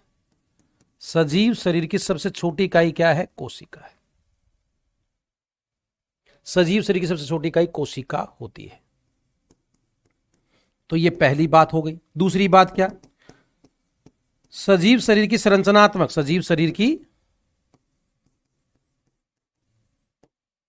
संरचनात्मक व क्रियात्मक, संरचनात्मक मतलब होता है स्ट्रक्चरल, संरचनात्मक व क्रियात्मक इकाई कोशिका होती है। क्रियात्मक इकाई क्या है? क्रियात्मक इकाई कोशिका होती है। ये बात भी ठीक थी। तो कितनी बातें हो गई? 2। इसके बाद क्या? इसके बाद आती है तीसरी बात, नई कोशिकाओं की उत्पत्ति, नई कोशिकाओं की उत्पत्ति, नई कोशिकाओं की उत्पत्ति, नई कोशिकाओं की उत्पत्ति। ओरिजिन जो होता है, उत्पत्ति पुरानी कोशिकाओं से होता है, पुरानी कोशिकाओं से होता है। और यह प्रश्न खूब आता है कि बात कही किसने? पुरानी कोशिकाओं से होता है। और ये कहा था, होता है, ये कहा था विर्चोव ने, रुडोल्फ विर्चोव। ये बात किसने बताई भाई? रुडोल्फ विर्चोव ने। याद करना, रट लेना इसको, बहुत बार ये प्रश्न आता है कि नई कोशिकाओं की उत्पत्ति पुरानी कोशिकाओं से होती है। ये बात कही किसने? ये एक बात कही थी तुम्हारे रुडोल्फ विर्चोव ने। ठीक है भाई, किसने कही थी ये बात? रुडोल्फ विर्चोव ने कहा कि नई कोशिकाओं की उत्पत्ति पुरानी कोशिकाओं से होती है। ये बात बताई थी तुम्हारे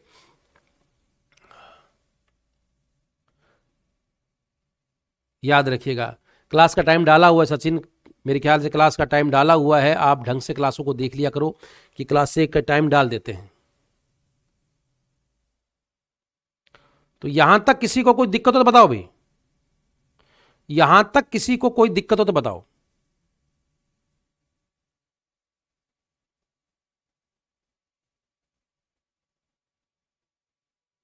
जल्दी बताइए भाई, यहां तक किसी को कोई दिक्कत हो तो। क्लियर है? यहां तक कोई दिक्कत नहीं आ रही? बहुत बढ़िया। अभी इतने खतरनाक खतरनाक लोग बैठे हुए हैं, सबको समझ में आता है, मतलब हद हो जाती है, इतना भयंकर।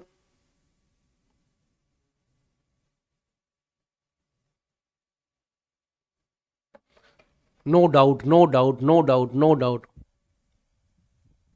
चलो बहुत बढ़िया। अब सुनो, नई कोशिकाओं की उत्पत्ति पुरानी कोशिकाओं से होती है। ये देखो, ये जो शब्द था, इसके लिए जो रुडोल्फ विर्चोव थे, इन्होंने वास्तविकता में नाम क्या था? ओमनीज सेलुला, ओमनीज सेलुला ई सेलुला, ई सेलुला, ये शब्द था। इसको हमने हिंदी में कन्वर्ट किया, नई कोशिकाओं की उत्पत्ति पुरानी कोशिकाओं से होती है। ये बात रुडोल्फ विर्चोव ने बताई। वास्तविकता में उन्होंने कहा क्या था? ओमनीज सेलुला ई सेलुला, ओमनीज सेलुला ई सेलुला। ये किसने कहा?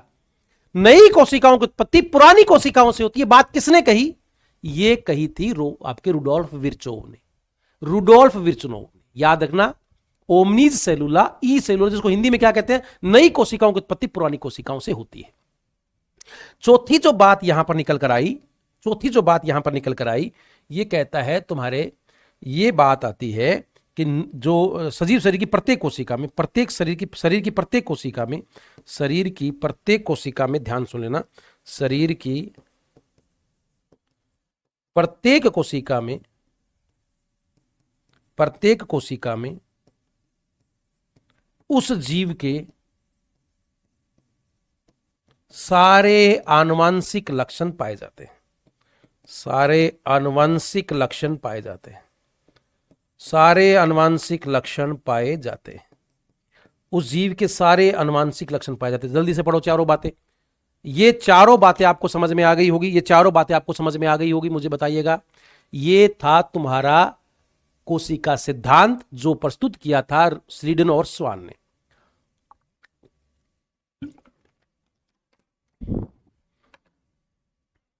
सजीव शरीर सबसे छोटी इकाई कोशिका, पहली बात।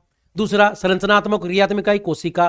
तीसरी बात, नई कोशिकाओं की उत्पत्ति पुरानी कोशिकाओं से होती है, ओमनी सेलुला ई सेलुला, रुडोल्फ विर्चोव। और चौथी बात, सजीव शरीर की प्रत्येक कोशिका में उस जीव के सारे आनुवंशिक लक्षण पाए जाते हैं। 4 बातें बताएगी। अब मतलब समझना भाई, अब मतलब समझना इन 2 लाइनों का। देखना, ध्यान सुनना, जो लोग लाइव बैठे हुए हैं, जो लोग लाइव बैठे हुए हैं सुनना।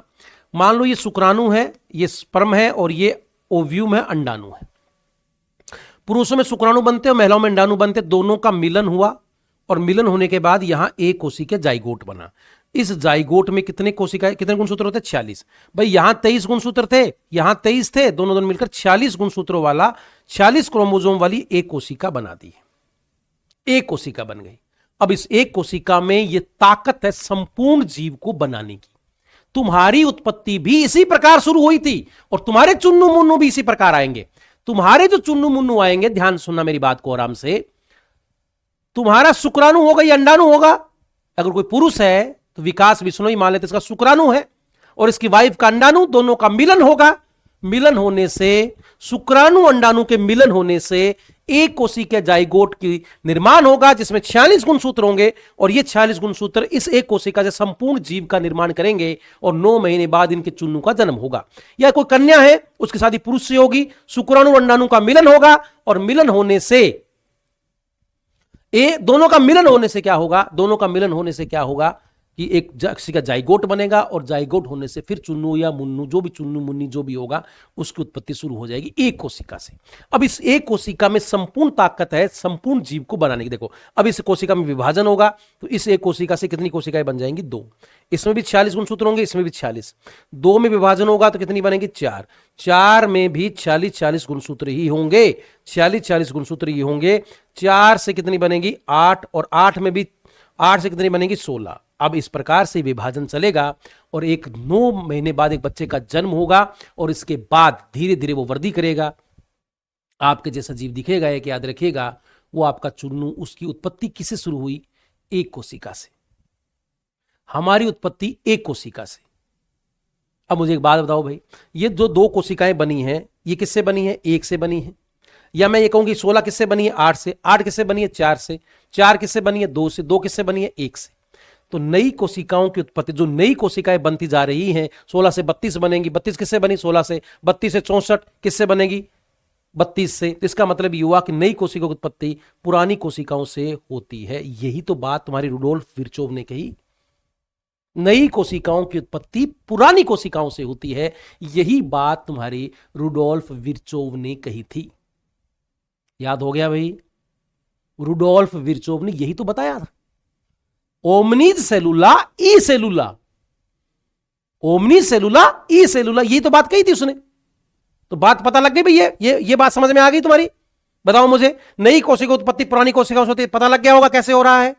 अब देखो तुम लोग, तुम्हारे शरीर में आज की तारीख में 10 खरब कोशिकाएं हैं।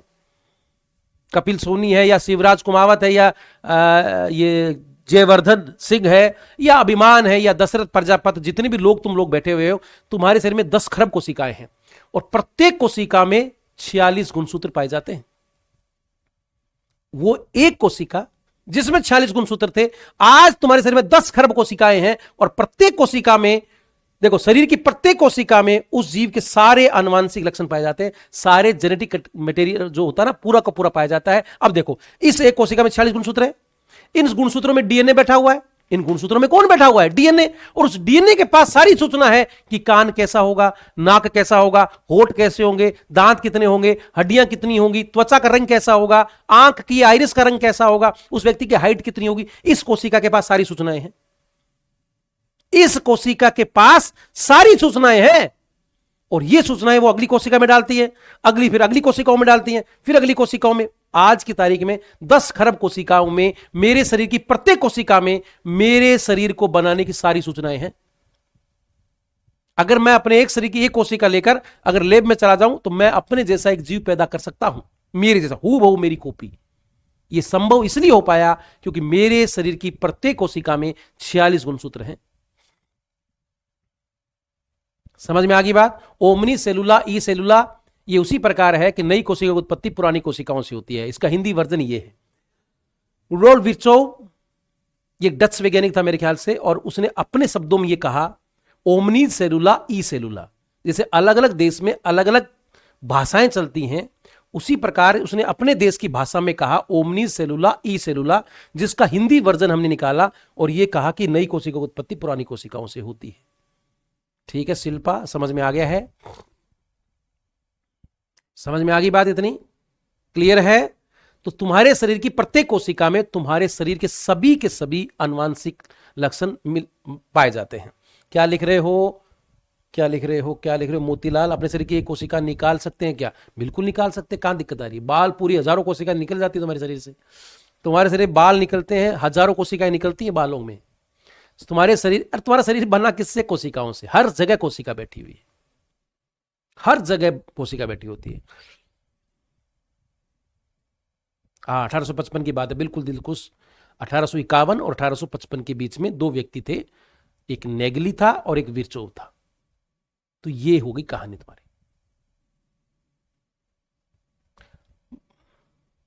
ब्लड देने से नहीं जाते, नहीं, ब्लड देने से ब्लड की कोशिका जाती, WBC जाता है, DNA जाता जरूर है, लेकिन वो नहीं। आगे बढ़ रहे हैं। अभी 1 घंटे से ऊपर होगी क्लास चलते हुए कपिल सोनी, 1 घंटे। तो बाल भी सेल ही है, और क्या है निधि? बाल सेल है, हर जगह सेल है। तुम्हारे जो भी जीवित शरीर की कोई भी अंश है वो सब कोशिकाएं हैं, जीवित या मृत, लेकिन कोशिकाएं तो हैं। अभी बाल जो हैं, ये बाल, ये तुम्हारे निर्जीव कोशिका है, लेकिन जहां दर्द होगा वहां जीवित कोशिका होगी। त्वचा, त्वचा के बाल सब कोशिका है। दाढ़ी बना कर आया मास्टर, 3 दिनों के बाद दाढ़ी फिर लंबी हो जाएगी, तो नई नई कोशिकाएं बन रही है शरीर में। बाल नई कोशिकाएं बन रही होती। लो भाई, कई लोगों को ये नहीं पता कि बाल भी कोशिका होती है क्या। तुम्हारे शरीर में प्रत्येक चीज कोशिका है, हर एक चीज, चाहे वो कान है, चाहे वो नाक है, चाहे वो दांत है, चाहे वो जीभ है, चाहे वो हड्डी है, ये सब कोशिकाएं से तो बने हुए हैं। अभी मैंने शुरुआत में यही तो बताया था कि जितने भी अंग तुम्हारे शरीर में है, अंग बने हुए उत्तकों से, उत्तक बने हुए कोशिका से। शरीर की सबसे छोटी इकाई कोशिका है। नाखून भी कोशिका है। नाखून का वह भाग जिसमें दर्द नहीं होता वो निर्जीव कोशिका है, और जिसमें दर्द होता है वो सजीव कोशिका है। नाखून का वह हिस्सा जहां दर्द होता है वो सजीव कोशिका वाला भाग है, जिसमें दर्द नहीं होता वो निर्जीव कोशिका है। कोशिका ही है, कोशिका, ध्यान रखना। नाखून भी कोशिका है, सींग भी कोशिका है, खुर भी कोशिका है, सब जगह कोशिका है। आंख भी कोशिका है, हृदय भी कोशिका है, लीवर भी कोशिका है। तो कोशिकाओं से मिलकर उत्तक, उत्तकों से मिलकर अंग, अंग से मिलकर तंत्र बन रहे हैं भाई। तुम्हारे शरीर की सबसे छोटी जो इकाई है वो कोशिका ही तो है। शिवराज कुमावत, 2 घंटे क्लास चलेगी। अगर आपको नहीं पढ़ना है तो आप जा सकते हैं।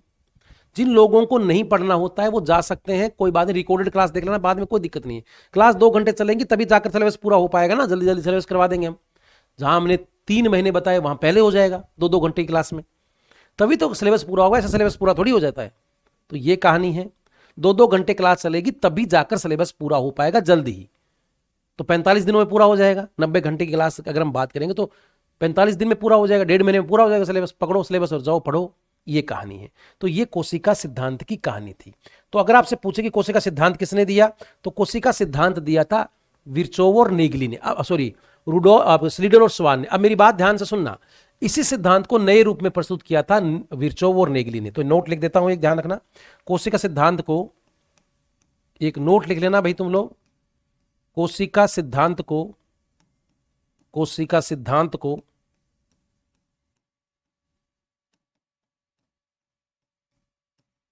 नए रूप में प्रस्तुत किया। किसने किया भाई? नए रूप में प्रस्तुत किया। अगर आपसे पूछे किसने किया तो ध्यान सुनना, नए रूप में प्रस्तुत किया था नेगली और विर्चोव ने। नेगली व विर्चोव, ये किया था 1855 में। ये किया था 1855 में। ये लो भाई, ये होगी कहानी। 1855 में ये नेगली और विर्चोव ने नए रूप। अब देखो, जिस पर ये चीजें लागू होगी वही कोशिका है, और जिस पर लागू नहीं होती वो कोशिका नहीं है। जिस पर ये चीजें लागू होती वही कोशिका है। मोतीलाल मेघवाल, कितने गंदे विचार तुम्हारे दिमाग में आते हैं कि मल मूत्र भी कोशिका है क्या?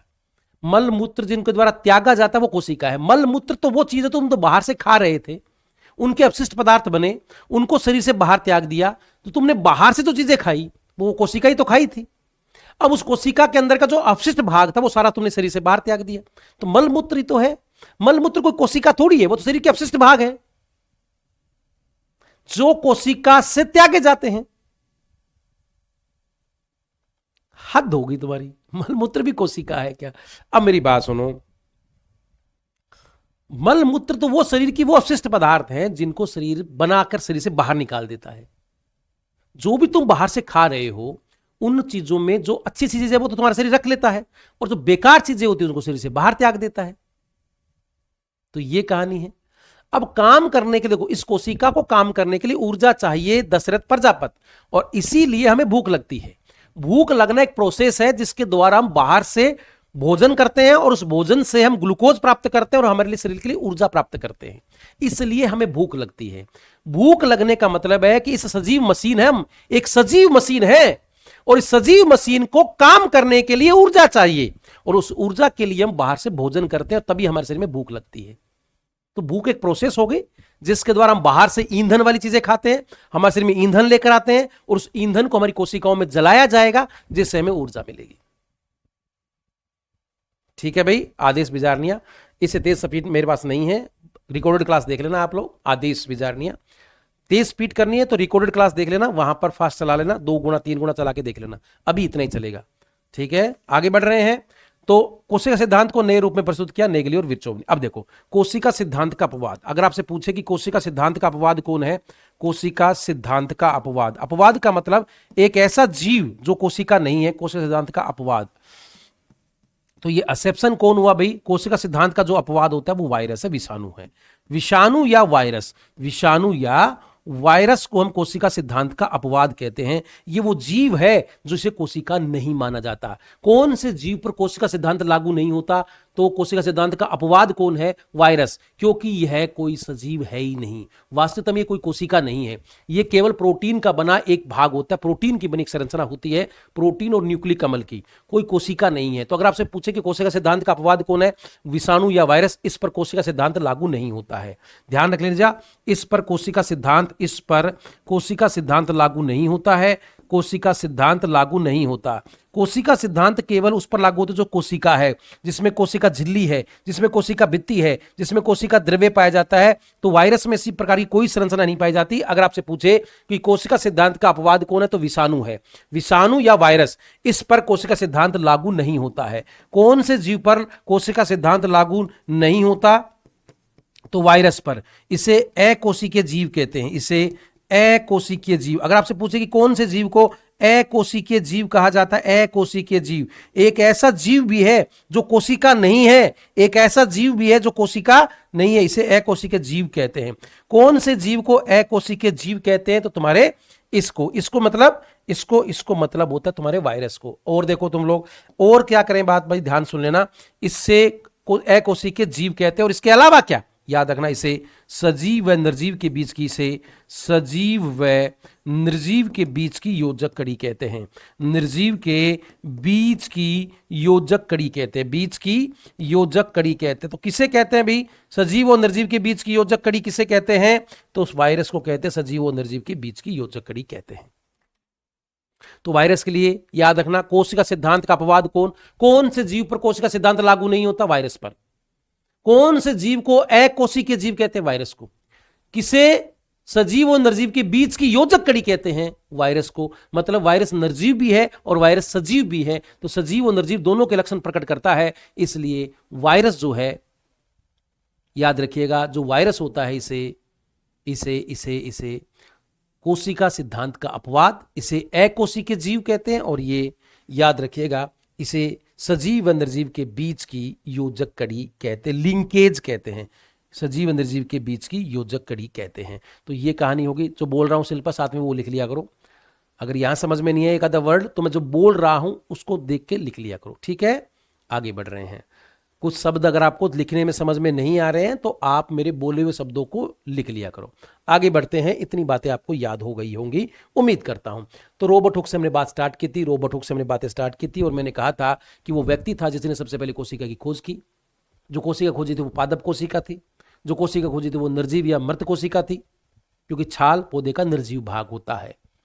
उसी कोशिका जो आपका कोशिका भित्ति की भी खोज की थी आपके रॉबर्ट हुक ने, इसे फादर ऑफ साइटोलॉजी कहते हैं।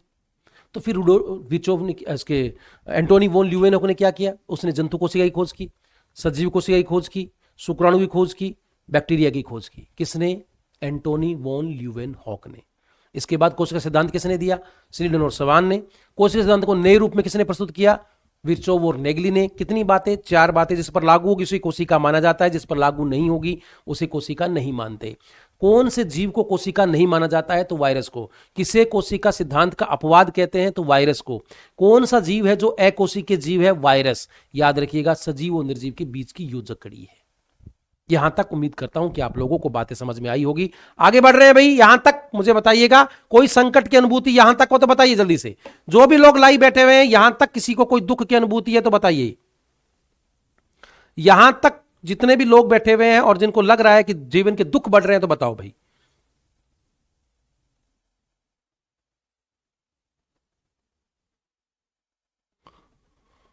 कोई दुख नहीं है, सबको समझ में आ रहा है। भयंकर भी बहुत इंटेलिजेंट लोग हो गए हैं, कोई डाउट नहीं है। तो ये किसने कहा? ओमनी सेलुला ई सेलुला, रुडोल्फ विर्चोव। याद रखना, 2 घंटे क्लास चलती है पोकर, जितना होगा उतना पढ़ा देंगे। जितना लगेगा कि अब छोड़ देना चाहिए तो छोड़ देंगे।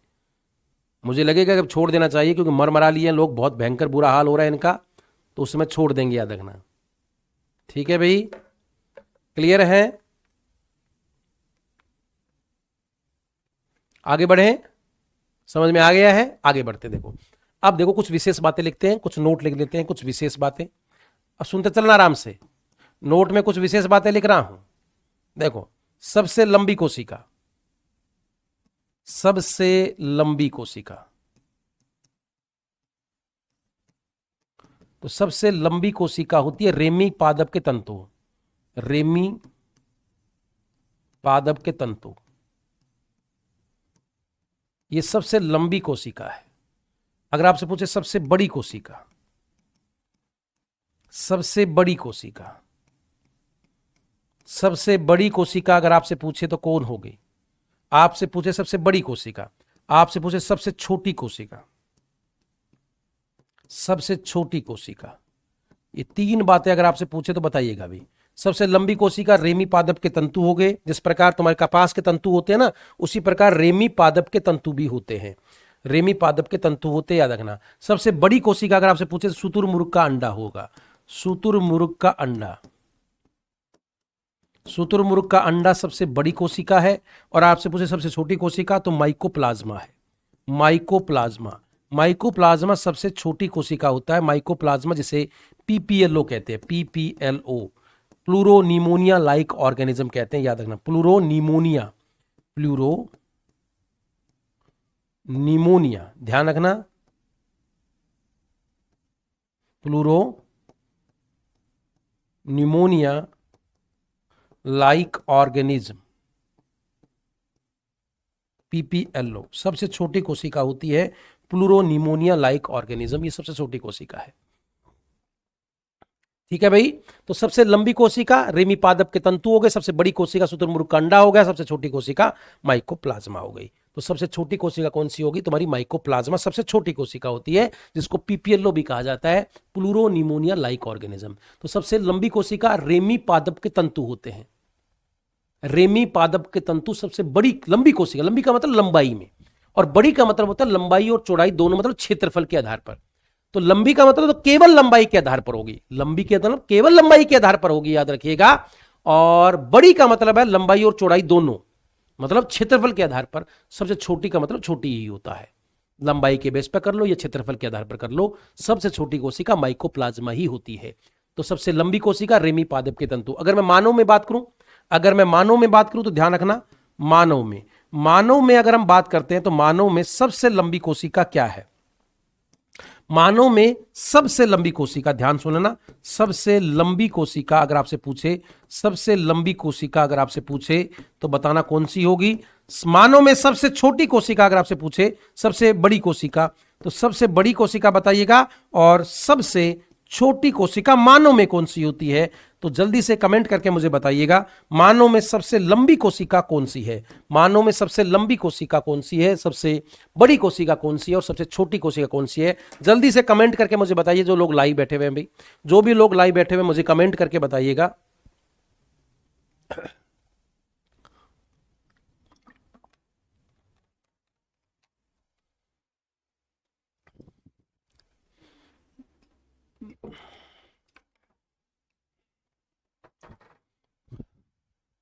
तंत्रिका तंत्र नहीं होता दिलकुश मीना, तंत्रिका तंत्र नहीं होता।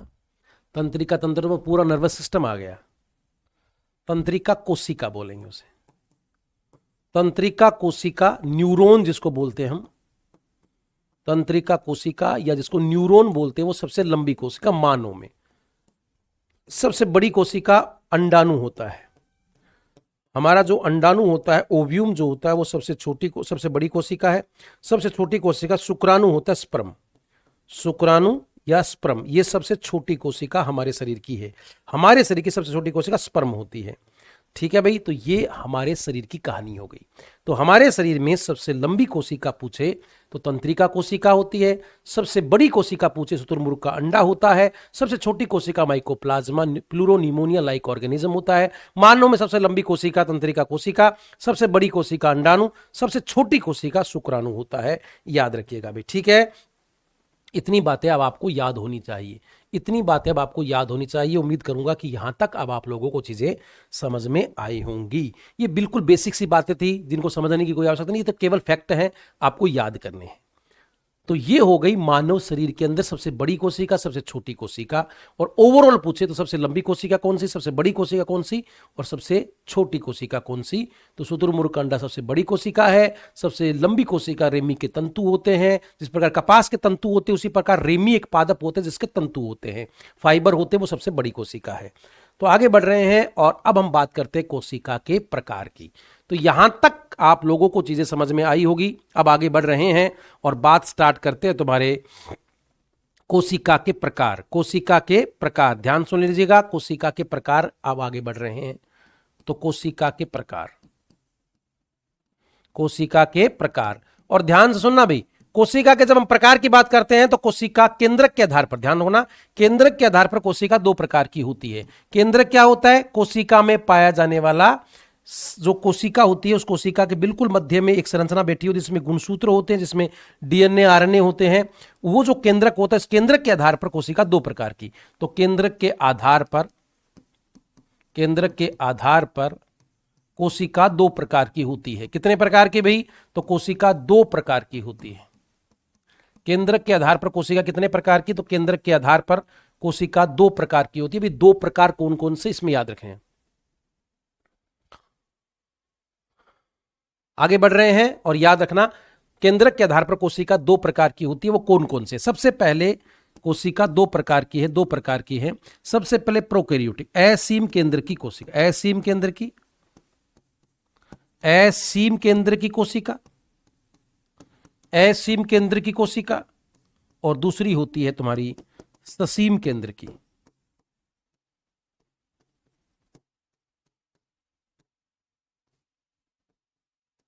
दो प्रकार की कोशिका होती है, एक होती है प्रोकैरियोटिक सेल, एक होती है प्रोकैरियोटिक सेल, और एक होती है यूकैरियोटिक सेल।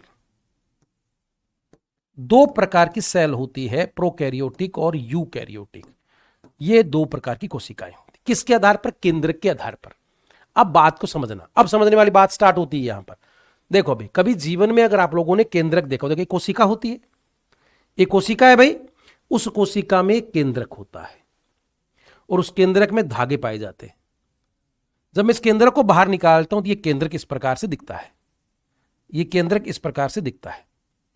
जब मैं केंद्रक को बाहर निकालता हूं तो मुझे केंद्रक जो होता है वो इस प्रकार से नजर आता है, इस प्रकार से, इस प्रकार से, या ऐसे भी निकाल सकते हैं, इस प्रकार से। ये केंद्रक हो गया, और ये जो केंद्रक होता है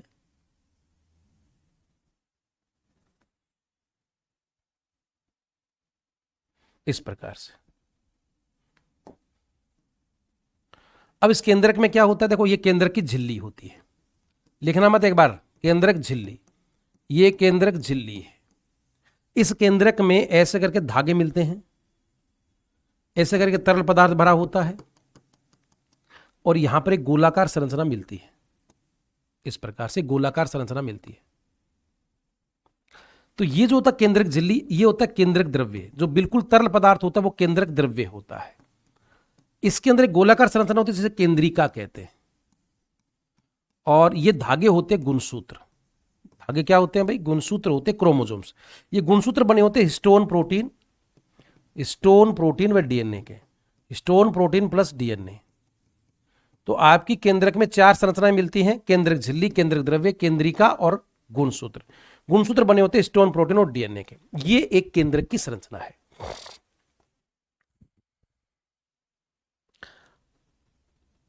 चलिए आगे बढ़ रहे हैं। तो ये 4 भाग की संरचनाएं मिलती हैं। अब सुनो, ऐसी कोशिका जिसमें केंद्रक में ये चारों बातें मिलती हैं, उसे कहते हैं यूकैरियोटिक कोशिका, ससीम केंद्र की। ऐसी कोशिका जिसके केंद्रक में ये चारों बातें मिलती हैं, ये चारों लोग जिसमें मिलते हैं, उसे हम कहते हैं यूकैरियोटिक कोशिका। ठीक है भाई, यूकैरियोटिक हो गई।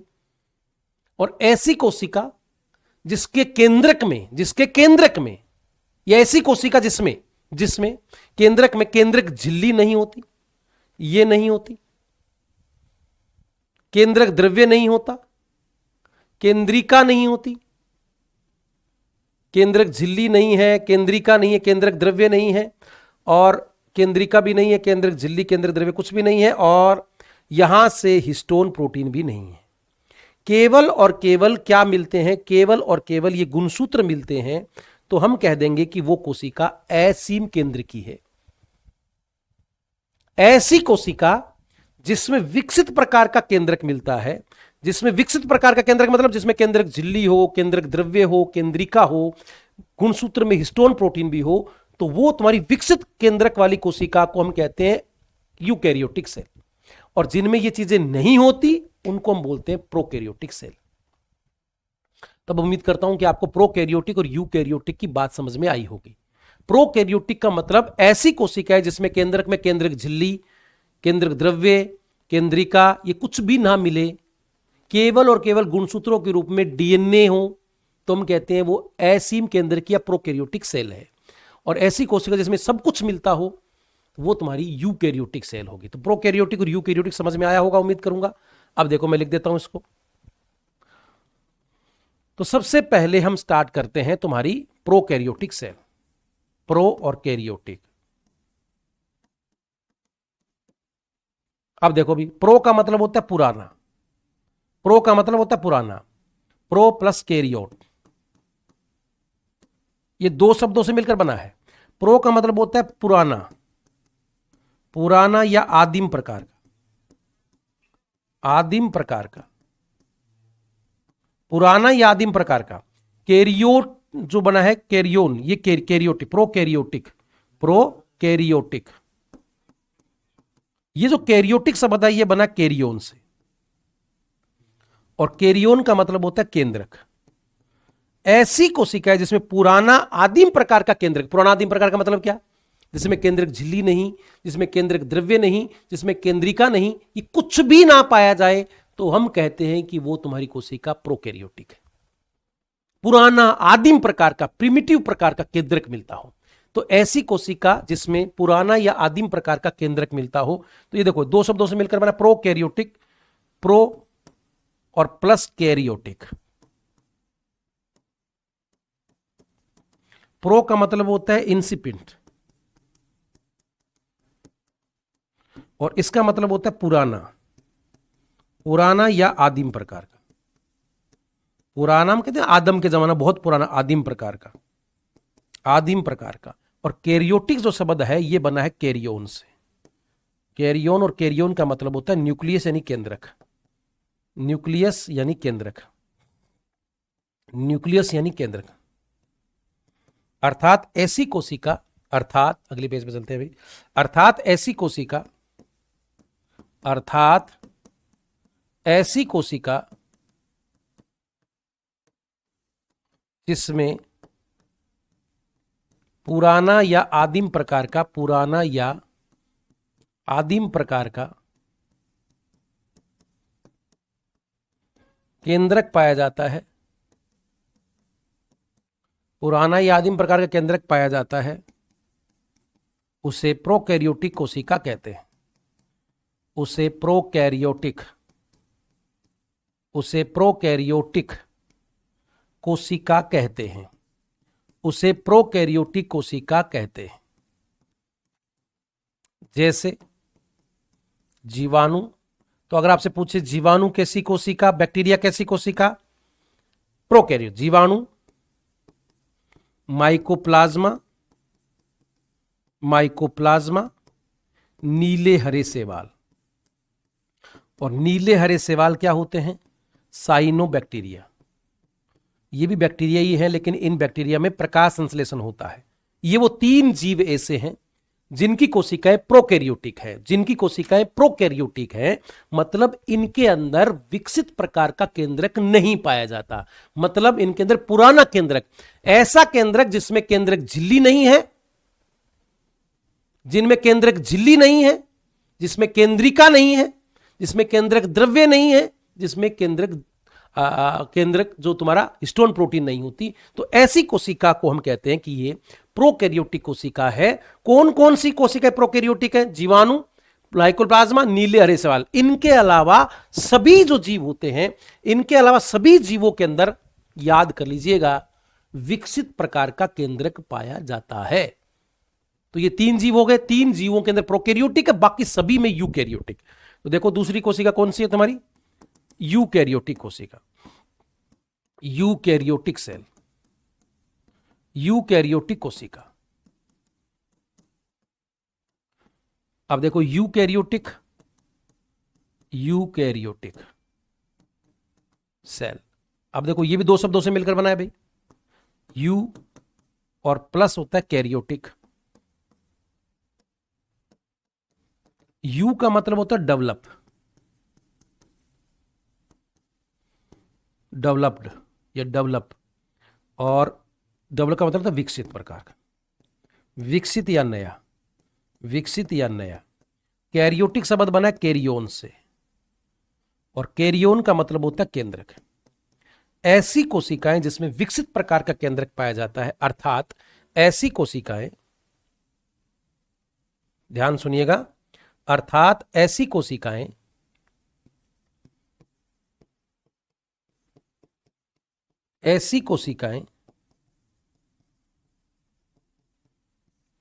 जिसमें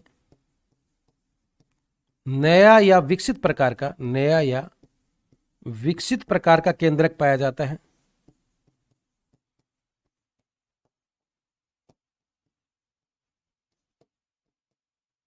नया या विकसित प्रकार का केंद्रक पाया जाता है, उसे यूकैरियोटिक कोशिका कहते हैं। उसे यूकैरियोटिक, शब्द समझ में नहीं आए तो मैं बोले हुए शब्दों को पढ़ लेना भी, उसे यूकैरियोटिक कोशिका कहते हैं। तो ऐसी कोशिका जिसमें विकसित प्रकार का केंद्रक मिलेगा यूकैरियोटिक कोशिका कहते हैं। उसे क्या कहते हैं? यूकैरियोटिक कोशिका कहते हैं। जैसे तुम्हारा, जैसे सभी कोशिकाएं मतलब उनको छोड़ दो, किनको? जैसे तुम्हारी हो गई शैवाल हो गया, सभी पादप कोशिकाएं हो गई तुम्हारी, याद रखिएगा, सभी पादप कोशिकाएं हो गई, सभी पादप कोशिका, सभी जंतु कोशिका, ये सब क्या होगी तुम्हारी? यूकैरियोटिक कोशिका है। ये लो भाई, उन तीन के अलावा सभी कोशिकाएं यूकैरियोटिक होती हैं। क्या होता है यू और प्रो? हमारी बात सुनना आराम से। प्रोकैरियोटिक का मतलब होता है ऐसी कोशिकाएं जिसमें अविकसित प्रकार का केंद्रक मिले, जिसमें पुराना केंद्रक मिले। अब पुराना केंद्रक का मतलब क्या हुआ? ऐसी कोशिका जिसमें केंद्रक झिल्ली, केंद्रक द्रव्य, केंद्रिका, ये कुछ भी ना पाया जाए। तो वो हो गया तुम्हारा प्रोकैरियोटिक कोशिका। किन किन में मिलेगी? जीवाणु में। किन किन में मिलेगी? जीवाणु में, माइकोप्लाज्मा, नीले हरे शैवाल। इसके अलावा सभी नीले हरे शैवाल है। शैवाल आपकी यूकैरियोटिक कोशिका। नीले हरे शैवाल बैक्टीरिया होते हैं, निधि, ध्यान रखना।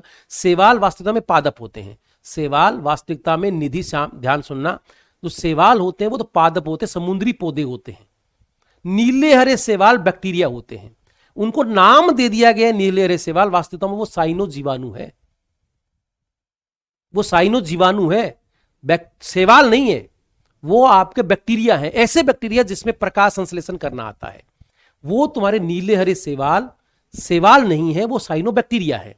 समझ में आ गई बात? शैवाल पौधे होते हैं, शैवाल तुम्हारे पौधे होते हैं जो समुद्रों के अंदर होते हैं। शैवाल पौधे होते हैं, ध्यान रखना, समुद्री पादप है। और नॉर्मल पादप तुम्हारे स्थलीय पादप आएंगे। और जितने भी जंतु होते हैं, चाहे वो जलीय जंतु है चाहे वो स्थलीय जंतु है, सभी जंतुओं की कोशिकाएं यूकैरियोटिक होती हैं। जैसे हम लोग हैं, हमारे शरीर की कोशिका कैसी है? यूकैरियोटिक। क्यों? क्योंकि हमारी कोशिका में जो केंद्रक होता है वो विकसित प्रकार का होता है। ध्यान सुनना, विकसित केंद्रक कैसा? मैं थोड़ा डायग्राम से बना देता हूं तुम लोगों को। अगर तुम्हें केवल और केवल कोशिका में धागे दिखें तो ये अविकसित केंद्रक है। क्या है ये? अविकसित केंद्रक है। कैसा केंद्रक भाई? अविकसित केंद्रक है, जिसमें केंद्रक झिल्ली नहीं है। लेकिन ऐसा केंद्रक जिसमें केंद्रक झिल्ली भी दिख जाए तुम लोगों को, केंद्रक झिल्ली दिखे, ऐसे धागे दिखे, इन धागों के चारों ओर एक द्रव दिखे, तुम्हें लिक्विड भाग दिखे, ऐसे करके लिक्विड भाग दिखे, और इसमें गोलाकार संरचना दिख जाए, तो ये हो गया तुम्हारा विकसित केंद्रक। ये आपका विकसित केंद्रक है, विकसित केंद्रक है। और विकसित केंद्र की खास बात क्या है? कि इसके चारों ओर केंद्रक झिल्ली होती है, इसके चारों ओर केंद्रक झिल्ली होती है, इसमें केंद्रक द्रव्य होता है, इसमें केंद्रक द्रव्य होता है, और इसमें क्या होता है? तो केंद्रिका होती है, याद रखना, केंद्रिका, न्यूक्लियोलस होती है, केंद्रिका होती है, और इसके अंदर तुम्हारे गुणसूत्र होते हैं। और इन गुणसूत्रों की खास बात क्या होती है? कि ये जो तुम्हारे अंदर गुणसूत्र होते हैं, ये जो तुम्हारे गुणसूत्र होते हैं, इन गुणसूत्रों की क्या खास बात होती है? कि इनमें हिस्टोन प्रोटीन भी होती है, हिस्टोन प्रोटीन होती है, और प्लस इसमें क्या होता है? डीएनए होता है। डीएनए प्लस हिस्टोन प्रोटीन होता है, ध्यान रख लेना। लेकिन इसमें क्या होता है? केंद्रक के रूप में केवल और केवल डीएनए होते हैं, केवल और केवल डीएनए होता है, और कुछ भी नहीं होता है। तो ये हो गया अविकसित केंद्रक, और ये हो गया विकसित प्रकार का केंद्रक। तो ऐसी कोशिकाएं जिसमें अविकसित प्रकार का केंद्रक मिले, हम उसे कहते हैं प्रोकैरियोटिक कोशिका, और जिसमें विकसित प्रकार का केंद्रक मिले उसे हम कहते हैं यूकैरियोटिक कोशिका। तो उम्मीद करूंगा कि अब आप लोगों को यह चीज क्लियर हो गई होगी कि अविकसित का मतलब हुआ यह मिलता है प्रोकैरियोटिक सेल में, और यह मिलता है तुम्हारा यूकैरियोटिक सेल में।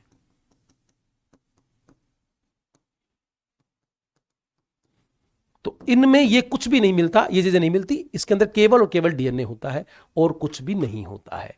तो जीवाणु कोशिका, माइकोप्लाज्मा और नीले हरे शैवाल। नीले हरे शैवाल शैवाल नहीं है, उनको शैवाल इसलिए नाम दिया गया क्योंकि वो शैवालों के समान प्रकाश संश्लेषण करते हैं। वास्तव में वो बैक्टीरिया है। शैवाल बहुकोशी के जीव होते हैं, बैक्टीरिया एक कोशी के जीव होता है। तो ये हो गए तुम्हारे प्रोकैरियोटिक और यूकैरियोटिक। तो कोशिका कितने प्रकार की? दो प्रकार की, प्रोकैरियोटिक और यूकैरियोटिक। आप लोगों को बात समझ में यहां तक आई होगी, मुझे बताइएगा। हाँ, प्रोकैरियोटिक कोशिकाएं एक कोशिकीय होते हैं, प्रोकैरियोटिक कोशिका ही एक कोशिकीय होते हैं, याद रखना।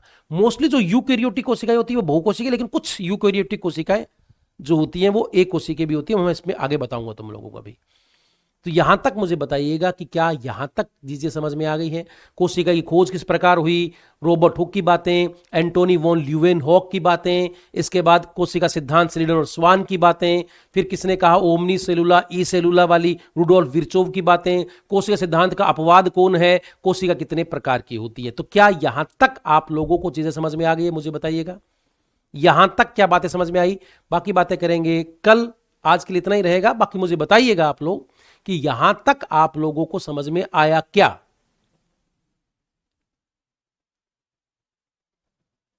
अंडर कंट्रोल है मामला? बहुत बढ़िया, फिर ठीक है। यहां तक मामला अंडर कंट्रोल है तो बहुत बड़ी बात है।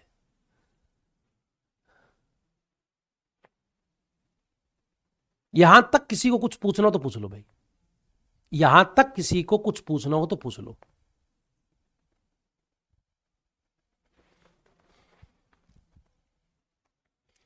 ये अभी अपलोड कर देंगे, चिंता मत करो, यहां अपलोड हो जाएगा। डन है यहां तक? तो बाकी बातें करेंगे कल नेक्स्ट वीडियो में, और तब तक के लिए बहुत बहुत धन्यवाद। पहले पढ़ा हुआ है जो सब याद आ गया, बहुत बढ़िया। एक कोशिका के जीव और बहुकोशिकीय जीव मैं कल आप लोगों को कराऊंगा। एक कोशिका जीव जिनका शरीर केवल एक कोशिका से मिलकर बना होता है, और बहुकोशिकीय जीव होते हैं जिनका शरीर एक से, बहु का मतलब बहुत ज्यादा। तो हम बहुकोशिकीय जीव हैं, हम बहुकोशिकीय जीव हैं, हमारे शरीर में 10 खरब कोशिकाएं हैं। और ऐसे जीव भी होते हैं जिनका शरीर केवल एक कोशिका से मिलकर बना होता है। बैक्टीरिया, माइकोप्लाज्मा और नीले हरे शैवाल, ये तुम्हारे एक कोशिकीय जीव होते हैं, ध्यान रखना। इसके अलावा प्रोटोजोआ संघ के जीव होते हैं, अमीबा, पेरामीशियम, वो भी एक कोशिकीय जीव है, लेकिन उनके अंदर केंद्रक विकसित होगा। तो कल एक बहुत शानदार वाली बात बताऊंगा तुम लोगों को कि एक कोशिकीय जीव और प्रोकैरियोटिक और बहुकोशिकीय जीव, और वो भी तुम्हारे एक कोशिकीय जीव और यूकैरियोटिक, ये क्या करानी होती है उसमें कल चर्चा करते हैं। हाँ, हमेशा इसी टाइम क्लास होगी, बिल्कुल इसी टाइम क्लास होगी। तो बाकी बातें करते हैं कल, तब तक के लिए बहुत बहुत धन्यवाद। उम्मीद करूंगा कि सेशन तुम्हारे साथ ठीक रहा। गुणसूत्र जब बनते हैं तो गुणसूत्रों में डीएनए और हिस्टोन प्रोटीन दोनों जब मिल जाते हैं तब उसे कहा प्रोटीन। हिस्टोन प्रोटीन होती है भाई। देखो एक प्रोटीन है जिसके साथ डीएनए मिल गया, तो डीएनए और प्रोटीन मिलकर गुणसूत्र बनाते हैं। डीएनए और एक प्रोटीन होती है जो मिलकर क्या करती हैं, तंवर सिंह ध्यान रखना, डीएनए प्लस में क्या, डीएनए प्लस में आपका हिस्टोन प्रोटीन मिल गया तो गुणसूत्र बोलेंगे हम। तो गुणसूत्र की संरचना बनी होती है डीएनए प्लस एक प्रोटीन से, उस प्रोटीन का नाम हिस्टोन प्रोटीन है। बस ये कहानी है। तो बाकी बातें करते हैं कल, तब तक के लिए बहुत बहुत धन्यवाद।